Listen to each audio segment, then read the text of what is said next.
Tonight, you're not standing under a sky full of stars. You're heading below them into a temple that prefers lamps to constellations. Before you fall asleep, you'll follow a torch down into the Serapeum, hear water drip the seconds into stone, and watch an entire crowd hold its breath while a single bull decides how loudly to chew. You'll see prayers sealed in clay and wrapped in linen, and learn why some answers arrive as gently as an exhale. A torch hisses as the wick settles. Kiffy smoke turns in the air like a slow thought. Somewhere ahead, a bronze bell remembers how to ring, then chooses not to. The corridor tastes of dust, incense, and a little nervous hope. Steps fade under lamplight until the world is only your breathing, the soft scrape of sandals, and the sense that the earth above you has agreed to keep still for the night. You might not expect a bull to whisper, but in the Serapeum, the stone does most of the talking, and the bull simply breathes at the right moments. The stairs down from the desert edge feel like a quiet countdown, each step cooler than the last, each wall smooth as if the night has been polished. Pitch and lampwick agree on a slow burn. A torch sighs to itself, and Kiffy smoke folds around ankles like a cat too polite to demand anything. Travelers who spent all day promising not to yawn finally yawn, and suddenly the corridor smells like resin and warm breath, and the faint sweetness of date bread smuggled for later. Names travel ahead of their owner's cartouche scratched with even strokes. Little ovals like tiny boats docked along the plaster while questions lag behind, shy, still undecided about their exact spelling. This is a place where accuracy is tender. A sistrum clicks somewhere well-behaved, a little rattle as modest as rain on reed leaves. The effect is not mysterious so much as considerate, like an airport that decided to run only one plane at midnight, so no one would panic about the gate. Down here, the Apis bowl rests in a dark, polished house, and the darkness has manners. It wraps the edges of the niches so neatly that your eyes are carried along without argument. The priests make a path of lamplight as if they are laying down a soft ribbon for the bull to follow out of sleep and into a breath or two of ceremony. He is more than cattle, but not less.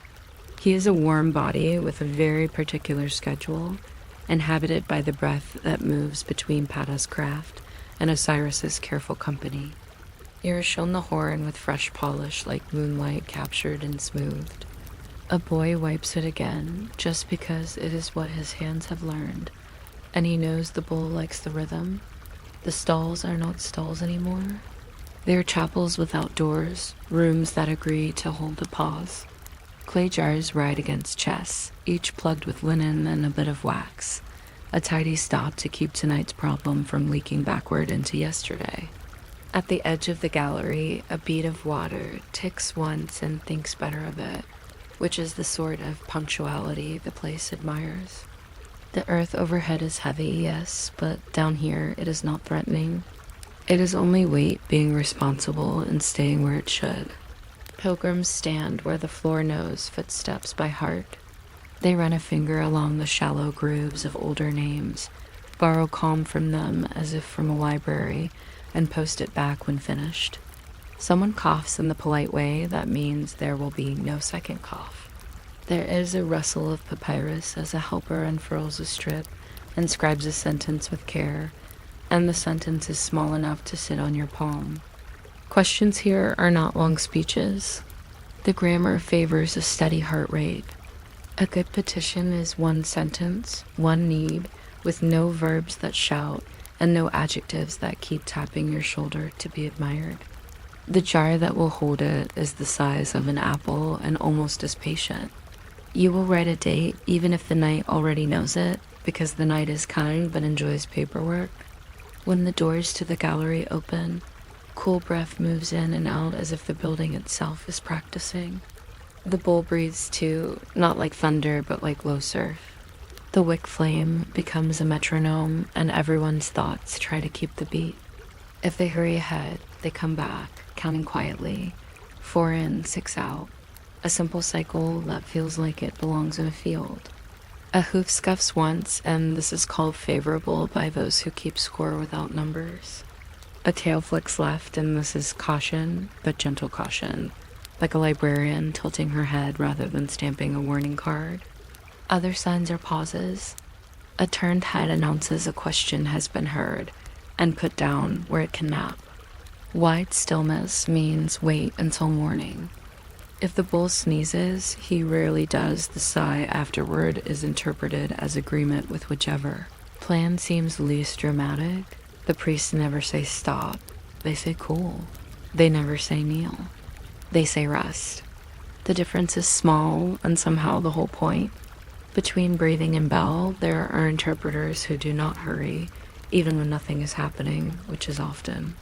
They move like bookmarks, returning a room to its place. Their voices are the temperature of an added pillow. When a petition is read aloud, it is not addressed to a sky so much as to a neighborhood of patient facts.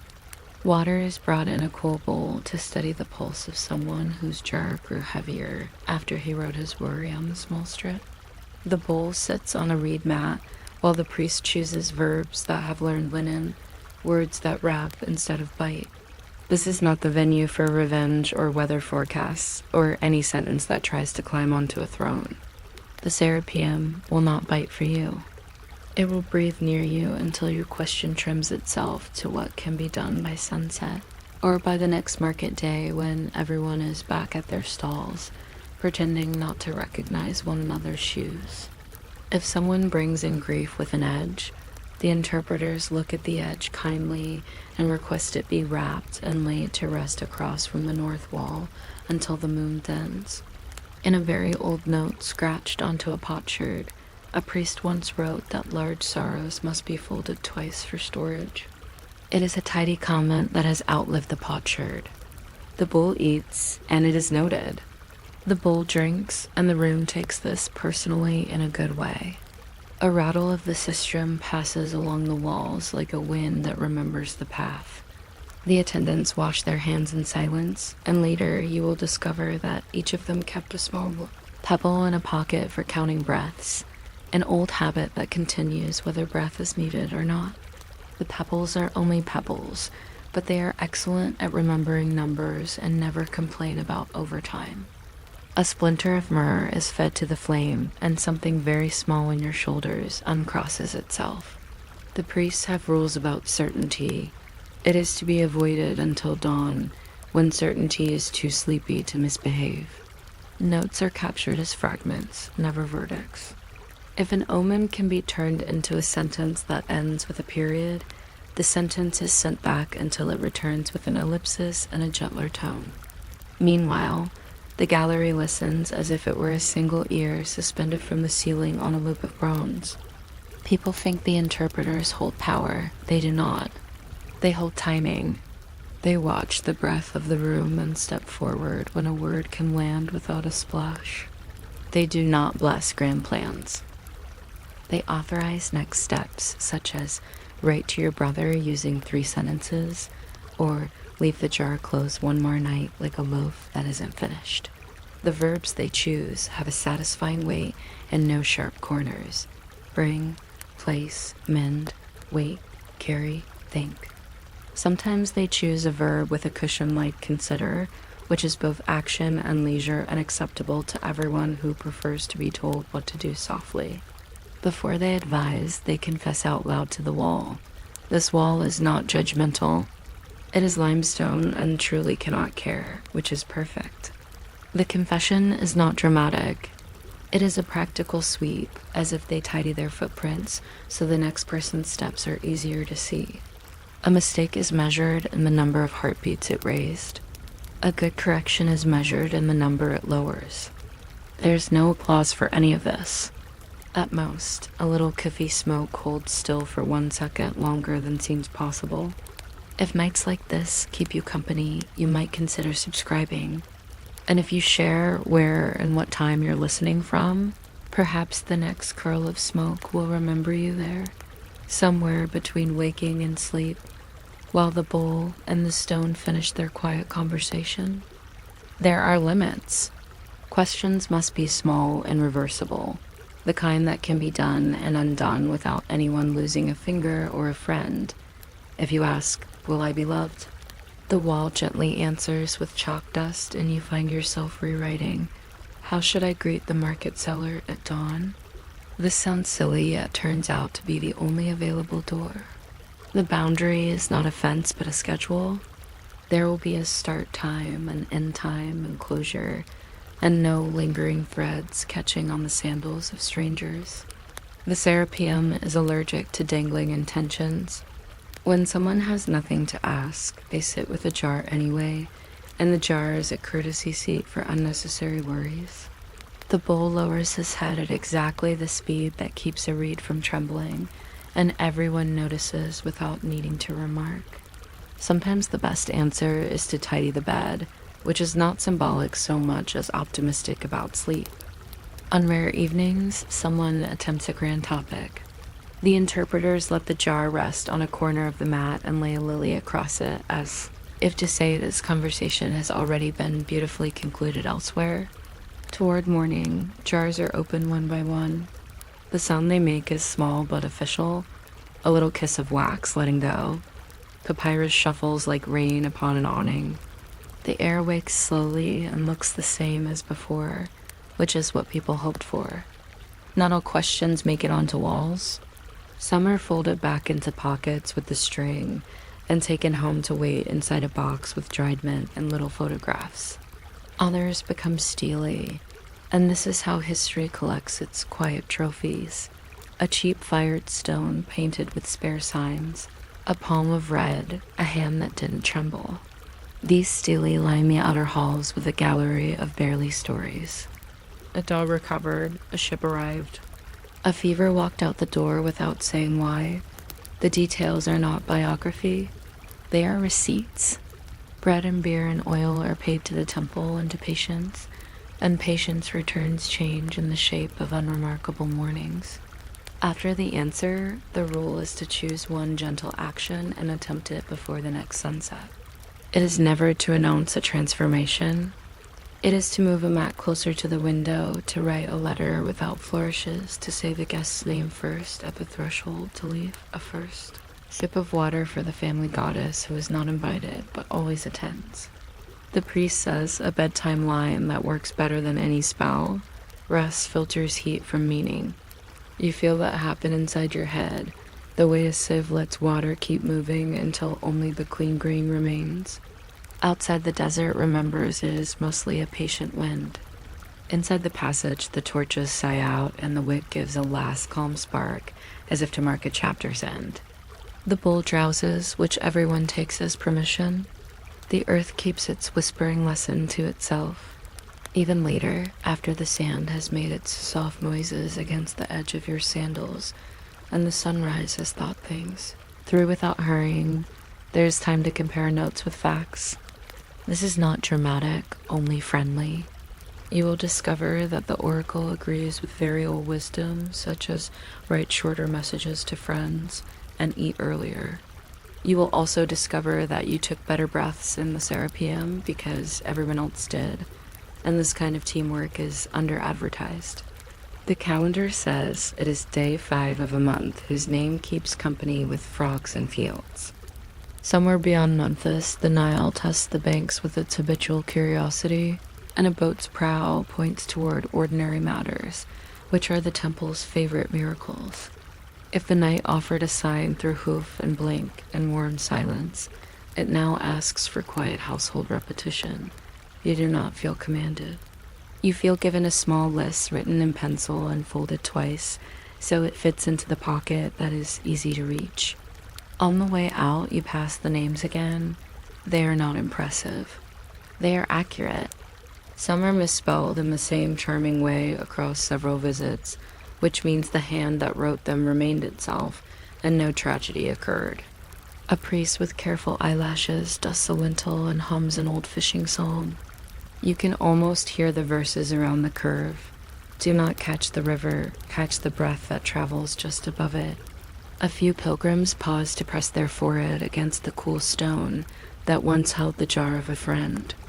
One woman touches a chip in the wall where a boy years ago attempted his first hieratic, and made a letter that looked slightly like a bird and slightly like a basket. The temple did not correct it. The temple is good about letting small birds remain small birds. Out in the early light, the sky has the color of ground gypsum, and the wind carries away any leftover plans that weighed more than a reed. The interpreters will sweep out the last whisper of ash and count the pebbles from their pockets and go home the long way because the long way has fewer interruptions. By noon, the gallery will be empty of people and full of someone sharpening a reed pen in a patient manner, which sounds like a cricket that has learned calligraphy. The cooling bowls will be washed, the reed mats rolled, the bells draped so they do not ring in their sleep. In a clay room near the back, jars wait for the next night like quiet seeds. They contain the nicest possible variety of pressure, the kind that makes a garden out of later. A boy will practice polishing horn with such devotion that the bull will learn to expect circles and imagine them even when the boy grows old and someone else takes the cloth. The wheel of attention will keep turning, slow enough to memorize itself. If you return tonight with nothing to ask and only a wish to time your breath with the flame, no one would mind. They would simply bring a pebble for your pocket and point to the wall that is. Practiced at receiving confessions that are really just warm air, leaving the body at the correct rate. The Serapeum allows the city to postpone decisions until the mind becomes simple again. That is almost its entire profession. It does not interfere with taxes or harvests or the exact number of bricks needed for a courtyard wall. It is a system for aligning questions with night so that the day can have the easier jobs. Some evenings a traveler complains that other shrines give more dramatic advice. The interpreters smile the way you smile at a cat who claims it could have caught a bigger bird if it had really wanted to. They point out a small shelf where old jars sit after their lids are broken and the wax has been saved for new lids. The shelf is very neat, and the neatness is the argument. You are invited to look at it until you understand that calm is a structure, not a mood. Somewhere in the dark polished chamber, the bull turns his ear, and that is the last important event of the night. Not a prophecy, merely the acknowledgement that sound exists and is being processed by an expert. If you have kept listening this long, you notice your own breath tracing the same patient curve, 4 in and 6 out, an oar flashing and vanishing, the Nile imagined in a ribcage. You could stay to count a few more, or you could drift upward into the sandy morning like a jar carried carefully by someone who knows the steps. Either way, the story would continue without a cliff or a drumbeat. The house of stone would hold its temperature. The names would remain at their moorings. The pebbles would remember every number without bragging. And the whisper would keep working, level as a reed mat, level as a sleeping thought sliding across a polished floor, on, until even the word oracle folded itself into a quiet blank and lay down beside you. You might not expect a staircase to measure a river, yet in Egypt it often did, one cool step at a time. The Nilometer waits like a quiet instrument carved into the bank, a well with stairs that count instead of scold, a shaft where the Nile comes indoors for a moment, as if to be weighed like a polite guest. Night is good for this. Lamps do not argue with water. The reed mats keep their edges. Down below, the surface makes the smallest sounds, the kind that only bast shoes and patient ears can hear. A priest lifts the lid of a jar as if greeting a neighbor and lowers the measuring rope, which has its own soft manners. Knots travel through his fingers like a slow rosary. The rope is old, but not weary. It is accustomed to being the solid part of a conversation with a liquid friend.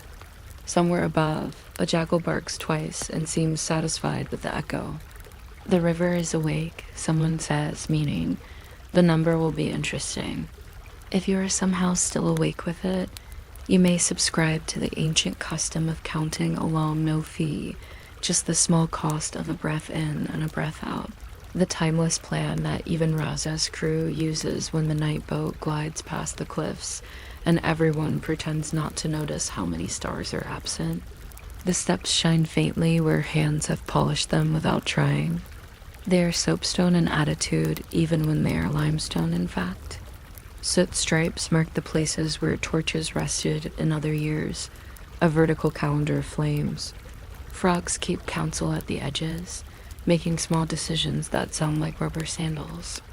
The priest of Tnem, whose job is to care for water with craft and for clay with humor, clears his throat in a tone that means the rope can enter. The plumb bob disappears and returns with a wet shine. The rope shows a wetted section like a sleeve dipped in memory. This length will become a sentence, trimmed to something humble enough to write on a straka with a friendly reed. The boy assisting would like to make the digits heroic, but he has been told that the Nile likes round numbers that let farmers sleep, not triumphs that cause extra meetings. He respects this. He draws in ink the traditional cubit marks, 7 palms of 4 fingers each, an arithmetic that fits the hand. By the light of a shallow lamp, there is nothing frantic about mathematics. It comes forward on soft feet, checks its sandals for dust, and agrees to stand with the other facts until morning. Up above, the sky makes its slow paperwork sothis glittering toward the eastern edge, old Orion stretching like a cat that knows the deck of Ra's night boat by feel. Stars are not the subject of the Nilometer's report, yet everyone glances up as if they might offer a footnote. They rarely do. Their way of agreeing is to keep their places. The priest ties the result into a cord of days.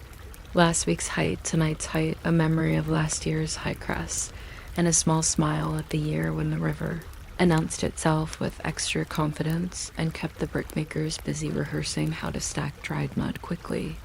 The Nilometer is not only a well and a stair. It is a quiet grammar of water where sentences are built with cubits and palms, and the verbs are seasonal. The Nilometer does not do drama. It does clauses like rising gently, holding steady, and falling politely when the jar is sealed. Not with fanfare, but with wax that has learned to trust cool stone. The lid receives a thumbprint. It is not a royal seal, just the print of someone whose hands smell faintly of myrrh and ink. That is enough. The river respects signatures that do not boast. On nights when the level is neither shy nor bold, the temple enjoys a little humor. A scribe will say the Nile has filed its annual report ahead of schedule, and the others will pretend to be impressed. The measuring stick itself gets polished as if it were an honored guest. Its black and red bands are repainted now and then so the numbers never raise their voices. Children are told that the stick is older than any grandparent and much calmer, which is largely accurate. In the corner, an amulet of beasts is tied to a peg, his wide eyes open, his tongue slightly out, his dwarf body leaning into a protective stance that is somehow both fierce and adorable. He is there for the numbers too, because the numbers are household goods like bread, and not just temple furniture. Near the pillar, a tiny feather of Mayat is painted as a reminder. Even water wears a scale in the unseen court, and the weigh-in asks for honesty from everyone, whether they are rivers or people wondering if 2 measures of barley will last through the month. The boy tries to line up the feather with the water line and the lamp's reflection. The overlap is neat, but not significant, which is the kind of observation the temple is best at making. The second part of the night belongs to reading. They do not read omens. They read tables of depth. And yet, the tables have a soft voice that can be mistaken for counsel.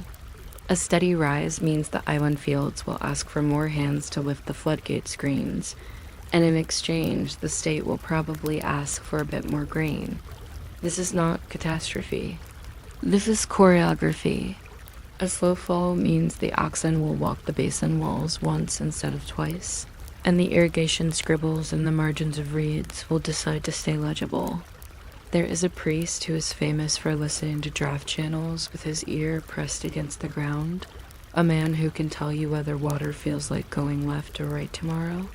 He nods now in his stoic way, which means the canals will do what the canals always do when the moon keeps the same expression for a week. People have suspended lamps from hooks at cautious intervals, so the stairs hold light like commas. We will stop here, we will breathe, we will notice we stopped. Old laws of the water are repeated softly. Do not argue with a current. Do not dig too deeply when a simple spade will do. Remember that silt is a patient negotiator who prefers to take your sandals first and your plan later. One of the interpreters has worked out a practical ritual. She sets 3 small stones on the step above tonight's mark. Each is like a sleepy punctuation sign. The first stone stands for watch. The second stands for clear the silt from the sluice by sunrise. And the third stands for tell the baker to make the loaves 1 finger thinner until the flood is big statement. It is not supernatural. It is neighborly. Somehow it feels like a blessing anyway. The stones are never at risk of falling in. The stairs hold them with experienced hips. When strangers ask how the city knows what to plant and when to pay the tax man without anger, someone always points to these steps and answers with a shrug that means, we have a very long conversation with the water, and it goes well because neither of us interrupts. The Nilometer teaches economy in syllables. It uses numbers as a lullaby. 12, 12 in a palm, 12 and 2. The rhythm is heavy-eyed, the kind you use when tapping on a windowsill to convince a baby to sleep. Though here the baby is entire Egypt pretending it only needs 5 more minutes. The record tablet emerges from its cloth. It is not grand a plain board with a surface that likes being written on and erased and written on again. A scribe named Pajahidi has the neat kind of script that teachers save as examples for difficult pupils. He does not write faster than the river thinks. He writes like someone shelling peas. Each mark is a pot opened, each number a snug row. He adds a note about the smell of the air because this helps his memory behave in later months. Smell, bred from the West Bank. Smoke of date pits. Frogs moderately loud. His teacher once told him the river keeps a nose in the air as well as eyes on the banks, and he took this as a moral not to argue with humidity. The reed pen softens its point in water, and, as it does, someone at the top of the stair quietly hums a work song about harnessing the current with even hands. A visitor glances around as if expecting a flute. There is none. The music is all numbers placed gently on wood, and the occasional whisper of wax cooling where lids meet rims. There is always a portion of the night given to the past. A box holds small bone tallies tagged with years that still have the scent of certain farms. There is self-effacing museum. A priest opens 2 at random and points out that in both of those years, one early, one late, the level of 12 cubits and 3 palms produced the same agreeable mess. Fish in the side channels, barley leaning with satisfaction, a little trouble with gnats that nobody remembers with hatred. The point is not to predict. It is to show that the river does not favor novelty as much as poets claim. It loves patterns that a patient person can nap inside. Meanwhile, the temple offers to the water a tray of simple things. A lump of natron that pretends to be a white pebble. A cup of beer that is secretly a joke about the river holding still a slice of bread whose steam arrives like a small ceremony. Hapi, the person of the flood, is invited with respect and with the mild tease that he always brings extra mud to parties. The river approves of teasing, provided it leads to more dredging. At every second or third step, the wall shows carvings of wavy lines that resemble both water and a badly combed wig. Children are told these lines mean do not run, and even when they become adults, they are content not to test the rule. A basket leans in the corridor with 2 bass amulets the size of your thumb. One has a tiny dent where a family once pressed it night after night before bed. It now receives a thumbprint from each person who takes the reading. This is not in any manual, it simply works. A lucky thing that becomes a habit earns a gentle job for life. The amulet's features are ridiculous, and that is part of its skill. Bess resists solemnity. He fends off dread with the face of someone who will paint eyebrows on a goose merely to make a child laugh. In this way, the Nilometer, which might have been frightening, loses its sharp edges. It becomes the city's pulse, taken with 2 fingers and a smile you can manage even while yawning. Eventually, the night tilts toward the kind of blue that smells like wet linen. The scribe proclaims the number again, not loud, just the way one announces tea is ready. The attendants pack away the stick, the rope, the tablet, the pebbles, the extra wax. They do this in a sequence so practiced that the gods themselves could recite it in their sleep, which rumor says they sometimes do when Razboat takes the smooth river of the underworld. Someone always asks for the ordinary result of the extraordinary system, and the priest always answers in everyday language. He says, "Tell the miller to save the coarser flour for the porridge. Leave 3 gates open for 2 days, then close the 3rd. Menders of baskets should take their tools to the east bank by noon. Fishermen should check the reeds by the black fig. There is not a single omen in the list, and yet everyone relaxes as if they have been given an amulet to wear under the shirt." This is, in fact, how the temples are most useful. They turn the sky and the river into chalk marks on a wall, and then into chores that will get done by sunset. Before the last lamp is pinched, they make a little oath. It is never long. If the water rises happily, we thank it without bragging. If it sulks, we persuade it without nagging. The oath varies from year to year, but the verbs remain tidy. People love this. They leave by the same stairs that counted the river and find their sandals again, as if those sandals had only been thinking their own quiet thoughts the whole time. Outside, the Nile lies stretched as if after a good nap. Ra's morning boat is not yet glowing at the horizon, but the river already feels rehearsed, as if someone has set out its breakfast. A potter going early to work ties down a stack of damp bowls that will dream of being filled with lentils. He ties them slowly, so the knot learns patience. A baker slides his paddle into an oven that needs no persuasion. The smell travels across the landing like a passing rumor about kindness.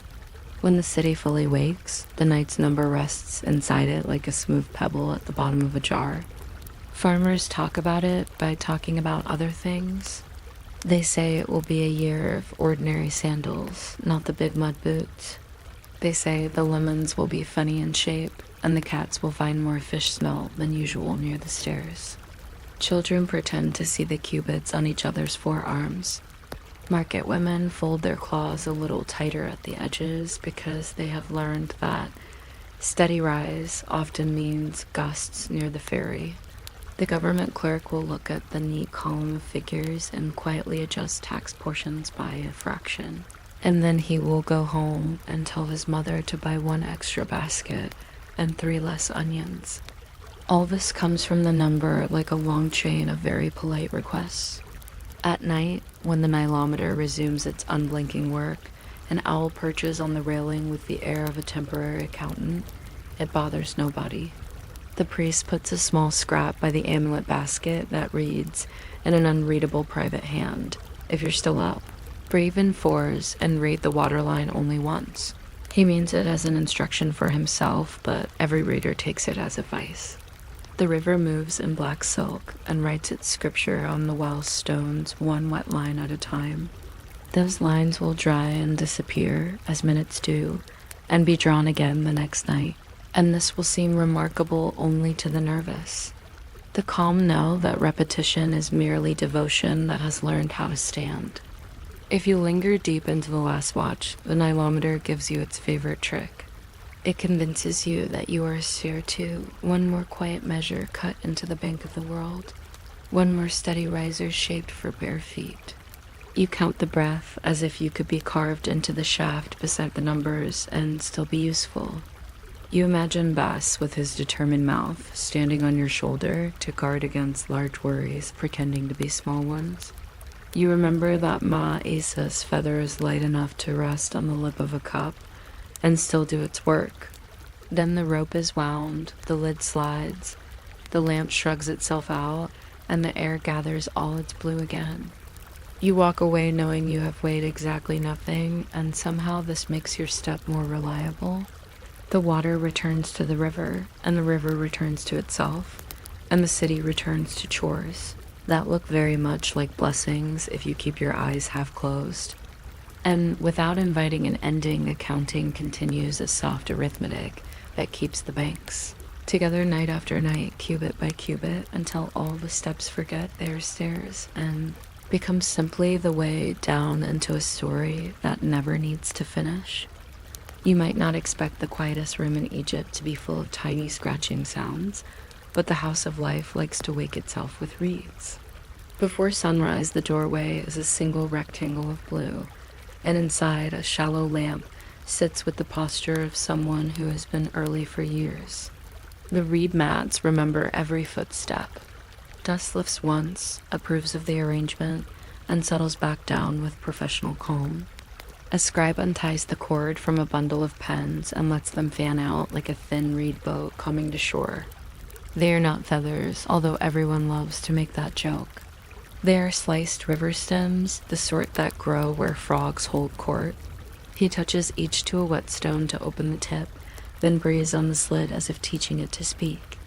This is the Per-Ankh, the House of Life, which does not look dramatic, because a place that keeps life's spells needs to appear as unsurprising as a kitchen. The shelves are for papyrus rolls tied with red string. The red is important. Red belongs to decisions and warnings, to names that would rather be called from a small distance. Black is for the story that happens in daylight. The ink cakes rest in their shallow dishes like patient cookies, one carbon dark, one ochre red, both bound with gum that smells faintly of a garden and of agreements. The first duty is to greet the palate the way people greet the baker, with thanks for order disguised as breakfast. They mix the black with a few drops from a jar sealed in wax.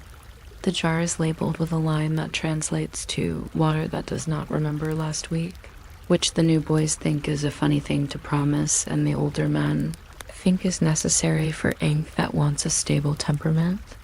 The brushy reed drinks. The scribe tries a first mark on a broken potsherd, and the word that appears is not a word.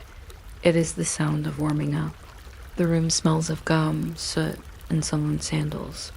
On the far wall, a little painting of Sachat, she of measuring and writing, stands with her curious headdress that looks like a star sprouting branches. She is there to keep the columns straight and the cubits honest.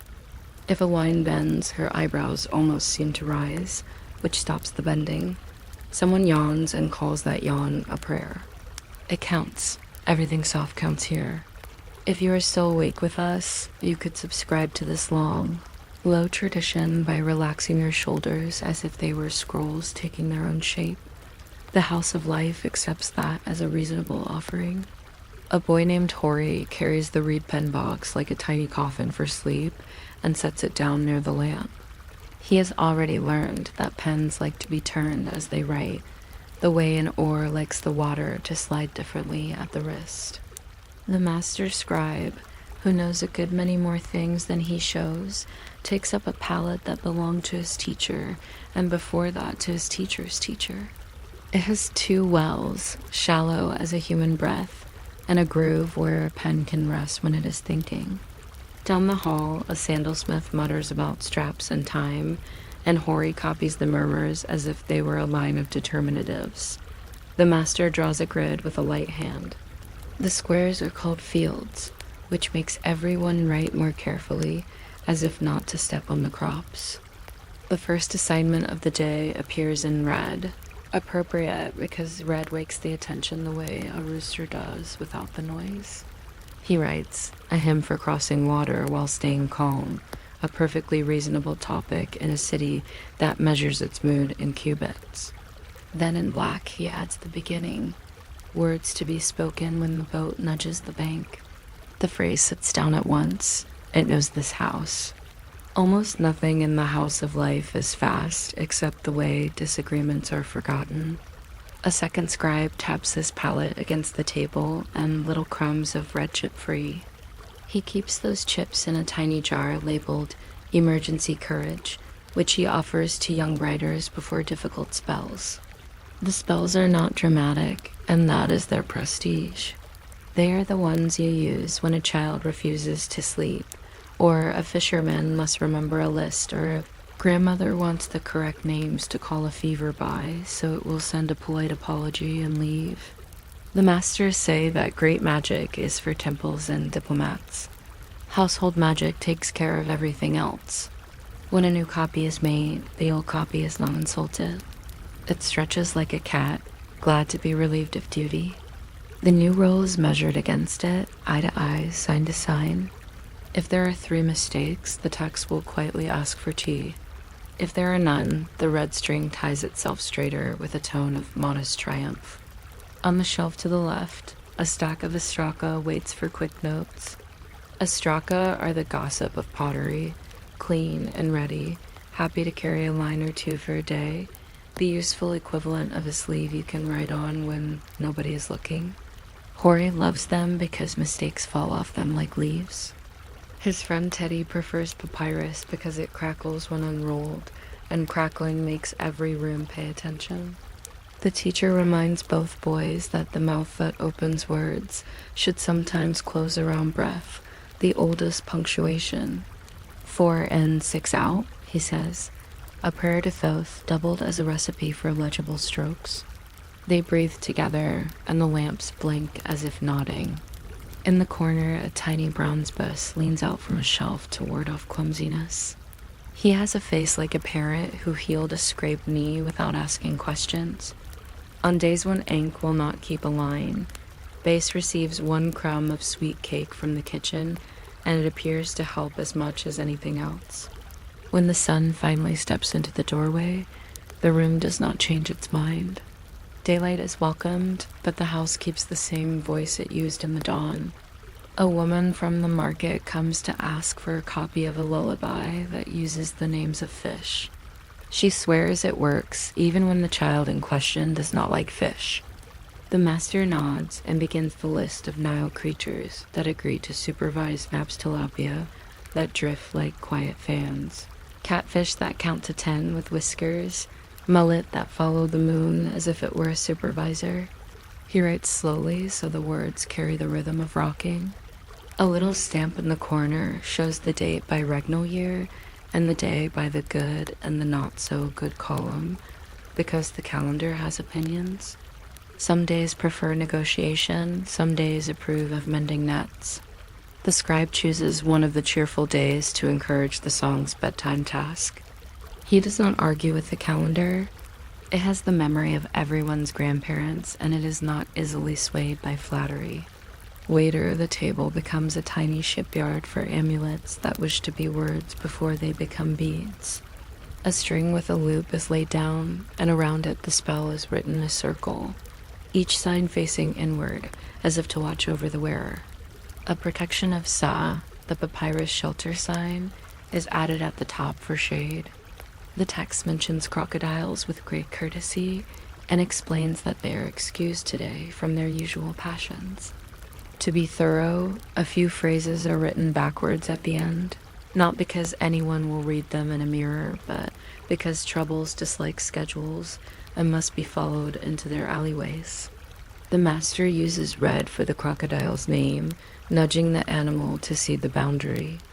The finished scroll is narrow, differently proud than a great book, a kind of belt for a sentence. The house of life is full of such belts.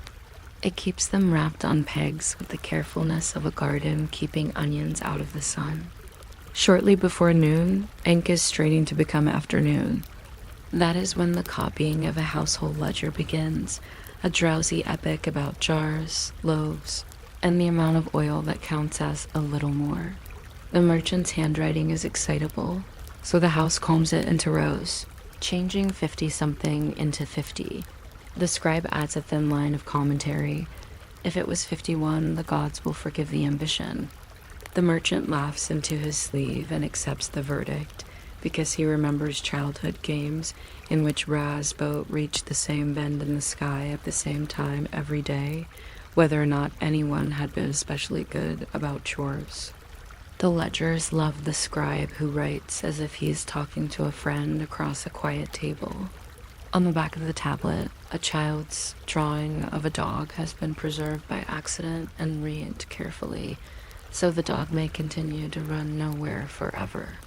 In the second half of the day, after the bread and onions have told the time without a clock, the house becomes a rehearsal hall for names. The names are not shouted. They are collected like clean water into a jar. There are the names you can tell the market. There are the names you tell the doorpost when you touch it twice on entering. There are the names of the small household gods, Taret with her gentle hippo belly, who understands promises, and the neighborly version of Horus who looks after door hinges. The scribes copy a domestic litany whose humor is its politeness. If the new jar cracks, it was not the fault of anyone in the household. We have consulted the ground and found it innocent. It is a lovely sentence. It makes the ground feel like family. The copy ends with a practical note advising the use of more straw in the next batch of clay, which confirms that in this house theology and pottery share a table gracefully. When the sun drifts to the west like a lazy fish, the red string appears again. It binds finished rolls with the patience of a grandmother's hands. The clay seal receives a press of a ring carved with the symbol of an ibis holding a palette, a very small bird who appears to be studying for an exam. The seals are not for security. They are for memory. Later, someone will see the imprint and remember the day when the lamps burned cleanly and the ink ran neither too fast nor too shy. The rolls go on to the shelf categorized in a system that only looks simple. Spells for doors, speeches for water, letters to family who have gone ahead, songs that pretend to be instructions, instructions that pretend to be songs. The House of Life indulges these masquerades because many good things are shy and prefer a costume. Toward evening, there is a little ceremony the public does not see. The scribes stand and face the doorway and say a sentence that stops just before certainty. May the words we kept drink sleep, they whisper, which is a good wish even for things that do not appear to own mouths. Then each person picks up 5 scraps of papyrus left from trimming. These will be saved for children's practice, or for less, or for the always underestimated art of labeling containers correctly. The oldest scribe erases a mistake with a damp cloth and pretends not to enjoy how easily the line disappears. He instructs the boys to learn that joy. The younger scribes sweep their pens through water to wash away the day. The black and red dissolve in an instant as if ink were eager to belong to liquid again, which you must forgive because even words were once river plants and they remember in their stems. Sometimes a stranger comes at dusk to ask if the House of Life writes charms that make a rival sneeze. The answer is the same always and carries no anger. We do not rub sand into air, the master says. We make soft bridges between hours. The stranger usually blinks because it is a strange way to speak of bridges, but it turns out to be persuasive. People often forget what they wanted and request a charm for patience instead. The house is very good at those. It keeps patience wrapped in little scrolls you can carry in your shirt and tied to a string of date fiber. The instruction attached is as complicated as it ever gets. Breathe in through the nose and read this without moving your mouth. A little ridicule floats in the air, friendly as a neighbor leaning on a fence. It does no harm. Even a spell likes a grin now and then. Full dark arrives and the lamp flames settle down as if someone has finally told them a bedtime story they have been trying to overhear all day. The House of Life does not shut its eyes quite yet. One scribe remains to copy a few lines for a traveler who needs a blessing for markets he has not visited yet. The scribe writes the names of cities like someone laying out tools on a cloth, with 3 breaths between each name so no city feels hurried from the shelf. He adds a narrow drawing of a boat that faces both directions because roads are often like mirrors if you carry the same patience both ways. The last act is to place the boards over the inks so they will not wake at night and stain a passing moth. Outside, Ra's night boat begins its old commute, a route everyone knows, even people who claim they do not follow schedules. The stars sit in their chairs. The city makes the small, domestic noises that keep the world from sounding empty. A pot lid settling, a cat deciding on a direction, a laugh that changed its mind and became a sigh. In the doorway, the bee's amulet seems to grow kinder with the dark. The scribes touch him once, twice, the way people touch wood for safety in distant lands. The master brushes a finger over Sashat's painted palette and asks her, with the tone of a friend asking for another cup, to keep lines straight inside heads as well as on papyrus. Her little star blossom does not move, which is how she says yes. If you are listening on a night when the house is this quiet, it is easy to understand why the Egyptians invented writing rather than shouting. They wanted to give thoughts a place to lie down. They wanted advice that fit inside a poem. They wanted red for caution and black for conversation, and a feather to keep the ledger light. They wanted families to borrow certainty without interest, and to return it folded neatly at the end of a season. The House of Life did its part by being the sort of room where the loudest thing is the sound of pens deciding, and where answers are, stacked on shelves within easy reach of the same hands that tie bundles of leeks for the market. The door is finally pulled to, just wide enough that a cat could consider it an invitation, and the city turns its head on the pillow of the river. The words go on breathing in the dark the way jars do. They will be just as calm in the morning, when the reeds wake without a hurry, and the soot and gum make their familiar conversation, and everything begins again in a small way that contains all the kindness it needs. You might not expect a temple for a bull to whisper, but the Serapeum has a talent for small voices. The first thing you hear is the torch taking a slow drink of air, and then the kiffy smoke turning in a careful spiral like someone smoothing a sheet. Steps go down and down, each one the same size as the last, as if the stair builder had an agreement with eternity. The corridor keeps its own weather, a mild, dry breeze that tastes faintly of cinnamon and stone, and something that could be the memory of river water carried in jars.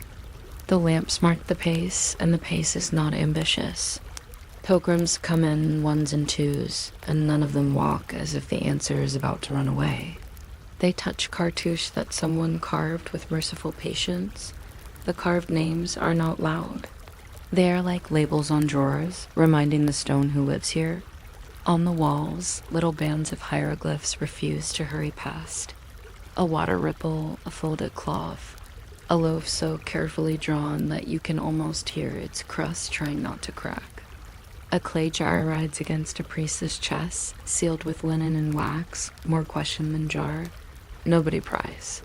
Questions in this place get to keep their lids on until morning. We pass a niche where a small painting shows two gods meeting without surprise.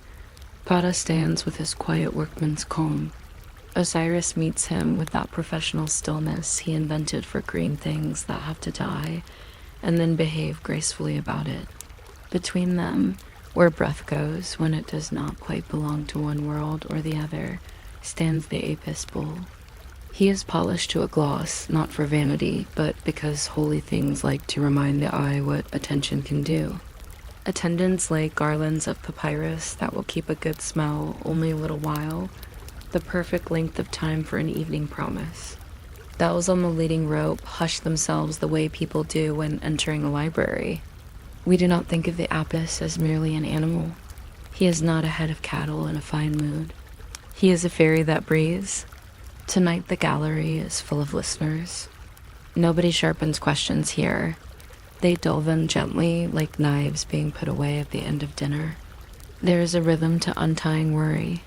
It begins in the chest, moves to the hands, and finishes in the way a person sits down. Petition jars are lined on a reed mat at the threshold, each with a tag written in a grammar that has stayed calm for 1,000 years. One sentence per jar. No names, because names pull too hard. A priest in a simple linen robe reads each sentence softly, and when the sentence leans in the direction of revenge, he uncrosses it and folds it into something reversible the way you fold a blanket so it can be used by either side. The jars say things like, Words to be spoken for a child who stares at the ceiling too long and measures to correct a trade calculation that refuses to be. Polite, an assistant in choosing a wife who is sensible but not disapproving of singing. Ink in black, instructions in red. The red marks are modest, like someone's aunt standing in a doorway to point to the right street. Even the tag string has a small dignity. It is the kind of string you would use if you were tying your attention to a chair politely. The bowl moves once, and the room notices.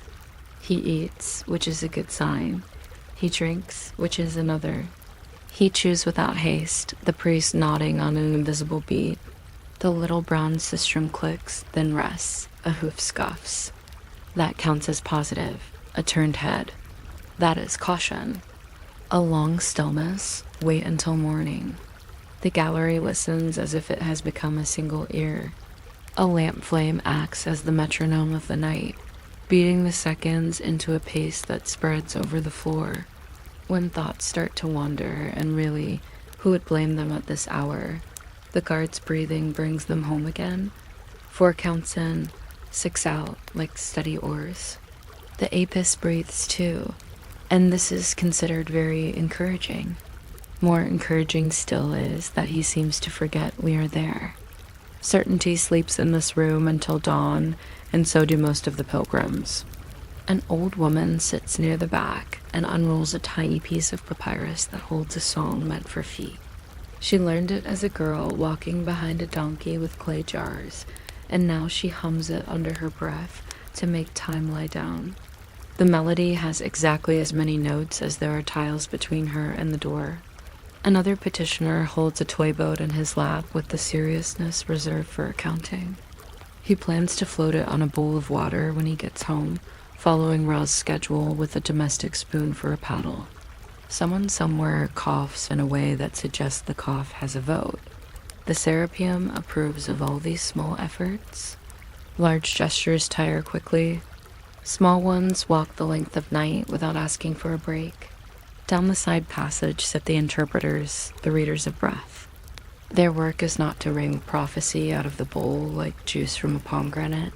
It is to pace softly and take notes on how the air behaves between exhale and bell. They watch for meaning that does not try too hard. Kiffy smoke makes its slow turns, measuring the patience of the room. A bowl of water keeps its surface still as if guarding someone's sleep. The interpreters choose verbs with linen gloves offered, considered, allowed. Nothing is promised. Only the next right step is asked for. A novice writes too quickly, and his brush tip splits with the drama of a reed that does not appreciate the pressure. The elder gently replaces his potsherd with a new one and murmurs, "Let the ink think," a piece of advice that also works for bread dough. From time to time, someone brings in an error. The error is confessed to the wall, which is the established method. The wall is good at absolution. It does not nod or sigh. It simply continues being wall until the confession wears itself out and turns into an action. Usually the sort of action that involves walking or counting or pouring water into another container. It is a comforting system. If life insists on errors, the Serapeum insists on a practical response. The priests have a list of questions that are not allowed and read like little parables. May my enemy grow weeds is not an allowed question. May my enemy's heart learn softness is closer, but the priest will still wrap it and lay it to rest until the moon thins. The best questions are small and reversible, fit for a single market day. What words should I say to this farmer about his accounts?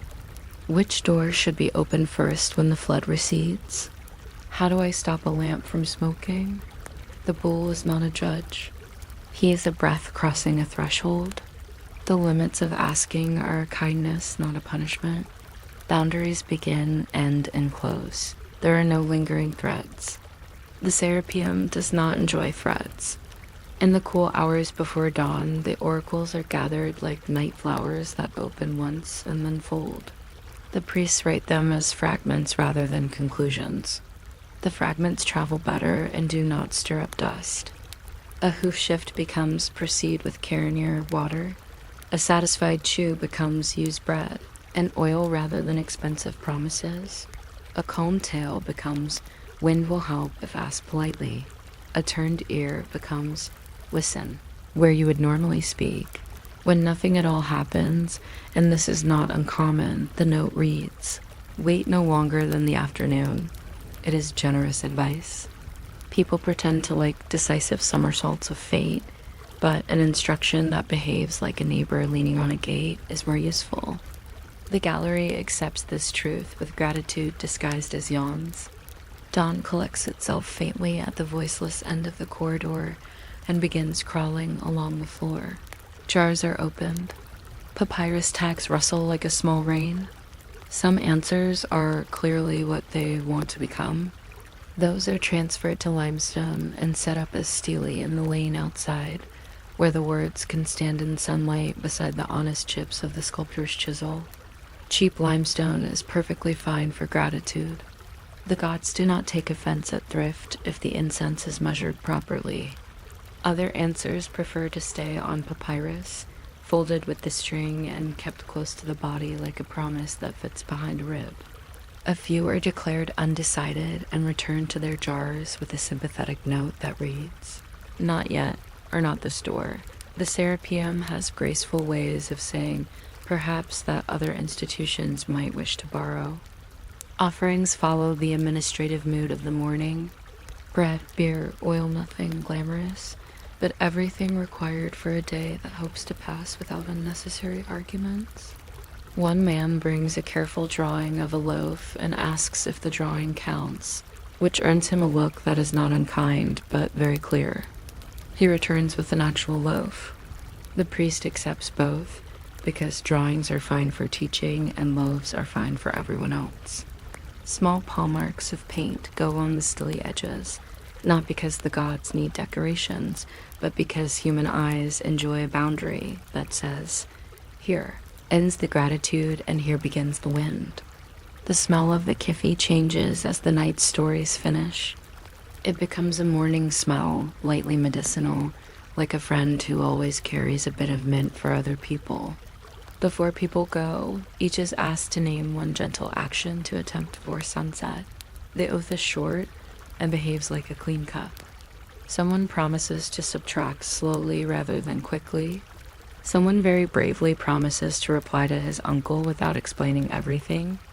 One woman vows to let water decide her pace while doing laundry, which is a form of wisdom rare in poetry, but celebrated on riverbanks. The priest lifts a hand as if blessing a basket and tells them to sleep first if the thoughts are too hot to hold.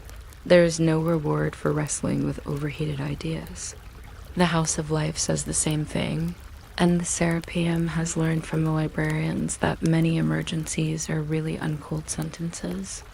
Outside, little boys chase a shadow that must be either a falcon or their own theory about falcons. The torches exhale. Stone cools.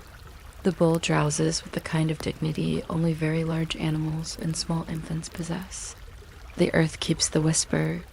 If you are still awake, you may let the thought of subscribing to this slow tradition drift by like a reed boat you admire but do not need to chase. The Nile will carry it. Or, if you like, you may put a jar on your own windowsill and whisper one tidy sentence into it, then tie a red string and give it until morning. This is the ancient method. A sentence sleeps, and in sleeping decides not to shout. The day will become busy, of course. Markets will count and be counted. The calendar will clear its throat and remind someone that barley is punctual, even when people are not. But a small part of the night lingers in the cool imprint of the ring on the clay seal. When evening returns, someone will stand again where the air is measured and the bells learn politeness. The stairs will say the same thing they said today. Down is only the other side of up. And the quietest place in a city is sometimes beneath the sand, where a loving fairy carries human breath from one kind of listening to another. The lamps will sit with their early posture. The cafe will turn again, patient as a clerk. The bull will breathe in the middle of it all, unconcerned by our schedules. And the interpreters will count exhale and bell until the numbers grow smooth and almost round. If you lean your head toward that darkness, you can hear the smallest sounds taking proper care of larger ones. A brush held upright as if not to wake a child. The scrape of a limestone flake that refuses to be hurried. Someone's careful whisper of a city name they do not want to mispronounce in front of a god. Feet that memorize the path between worry and rest so they can find it again tomorrow. In the end, the Serapeum does not say much. It mostly demonstrates. This is how to ask for a thing without breaking it. This is how to listen to an answer without tearing it open to check its stuffing. This is how to tie a string, make a mark, pour water from one bowl to another, and leave enough of the night in your pockets that your hands will remember what to do when you are far from stone and bells and the whispering breath of an animal that stands equally at the doors of two worlds. And then it goes on, the way the river goes on, as if the world were always a little sleepy and very carefully kind. You might not expect a temple built for a bull to whisper, but the Serapeum does. And it does so with the courtesy of a librarian who knows the exact shelf where quiet keeps its best volumes. The first sound is a torch taking a slow sip of air. After that, kiffy smoke turns in little spirals, deciding which hieroglyph to greet first. Steps go down in regular measures, like a counting song that forgot to be lively. The corridor has its own weather, a dry breeze tasting faintly of cinnamon, old resin, and the careful sweetness of date paste someone once ate right here and then kept secret. Pilgrims drift along the walls and trail their fingers over cartouche carved with patient wrists. The stone responds with a coolness that feels freshly washed. Names of kings, names of gods, and the occasional name of a stonecutter who could not resist signing a discreet corner. These are not loud inscriptions. They stand like labels on drawers, reminding the earth what it is storing and for whom. Clay jars ride against chests, sealed with linen and wax, each jar more question than container. It is a custom here that questions are allowed to sleep. Nobody pries at lids. The lids will open in the morning when the ink is awake and the heat can be persuaded to behave. At a turn in the passage, a small painting waits without hurry. Putta in his wrapped robe, neat and composed, and Osiris in his green patience, meeting with the formal warmth of colleagues who always share tools. Between them stands the Apis bowl, polished to a quiet shine that returns a soft version of every lamp. Attendants move with the pace of people carrying water too full to spill. They lay garlands of papyrus, not because the bowl is fond of jewelry, but because plants like to hear themselves rustle in important places. Bronze bells along the leading rope practice silence, which is their specialty. We do not think of Apis as merely an animal. In Memphis, he is a fairy, and breath is his river. When he lowers his head, time lowers its voice. When he stands very still, worries forget which pockets they live in. Tonight the gallery thickens with sleep and a kind of attention that floats. This is passage night, when citizens bring mortal questions and ask them to cross a small, living bridge. Petition jars gather on a reed mat at the threshold. Each carries a tag written in grammar so tidy that it could be used as a plumb line. One sentence per jar, one need per sentence. Names are omitted on purpose because names tug and the Serapeum prefers nothing be pulled. A priest with considerate handwriting reads the tags and adjusts a few with red ink, those little Rupert dots that act like a calm ant in the doorway, pointing the visitor to the correct courtyard. If a request leans toward revenge, the priest folds it smaller, the way you fold a blanket so either side can warm a different night. Words to be spoken for a daughter who cannot persuade sleep to sit down. Advice for a trader whose scales keep remembering last year. Kindness for a garden that refuses to believe in. Cucumbers. The jars receive these sentences with the gravity of good clay. Early in the night, I like to offer you an oath disguised as a wink. If you are still awake in a few minutes, you can subscribe to this slow tradition by whispering one neat sentence to the ceiling. If you drift off, the ceiling will understand and count that as enthusiastic consent. The bull eats. This is promising. He drinks, which is also promising. He chews in a way that suggests he has never felt hurried and would not recognize hurry if it knocked politely. The sistrum clicks once approval and then quiets itself like a spoon laid in a sleeping kitchen. A hoof scuffs positive. A turned head, caution. A long stillness, wait until morning. The gallery breathes as one ear. Lamps become metronomes. Somebody's sandals creak in a rhythm that any physician would approve. When minds begin to wander, the watchman's breathing brings them back. 4 counts in, 6 counts out, like oars that know the river's mind. The apis breathes with the room breathes with the letters. Letters prefer this arrangement. They dislike forcing meaning and would rather nudge it as one nudges. A jar closer to the cool side of the wall, an old woman sits with a toy boat cupped in both hands. She will sail it later on a bowl at home, following Ra's schedule through the hours, turning the boat at midnight so the stern becomes the prow, which is the polite way to admit that night and day trade jobs. A baker has brought a small loaf to consult about flour that behaves like sand. He is assured bread rises better when spoken to as if it were shy, which in many kitchens it is. A youth recites the names of the gnomes in order, just to keep his courage from misplacing itself. The corridor rewards him with a draft so gentle it could be an elder nodding. Notes are taken, not conclusions. The Serapeum prefers fragments, which travel better and crack less in heat. A chew becomes use what you already store.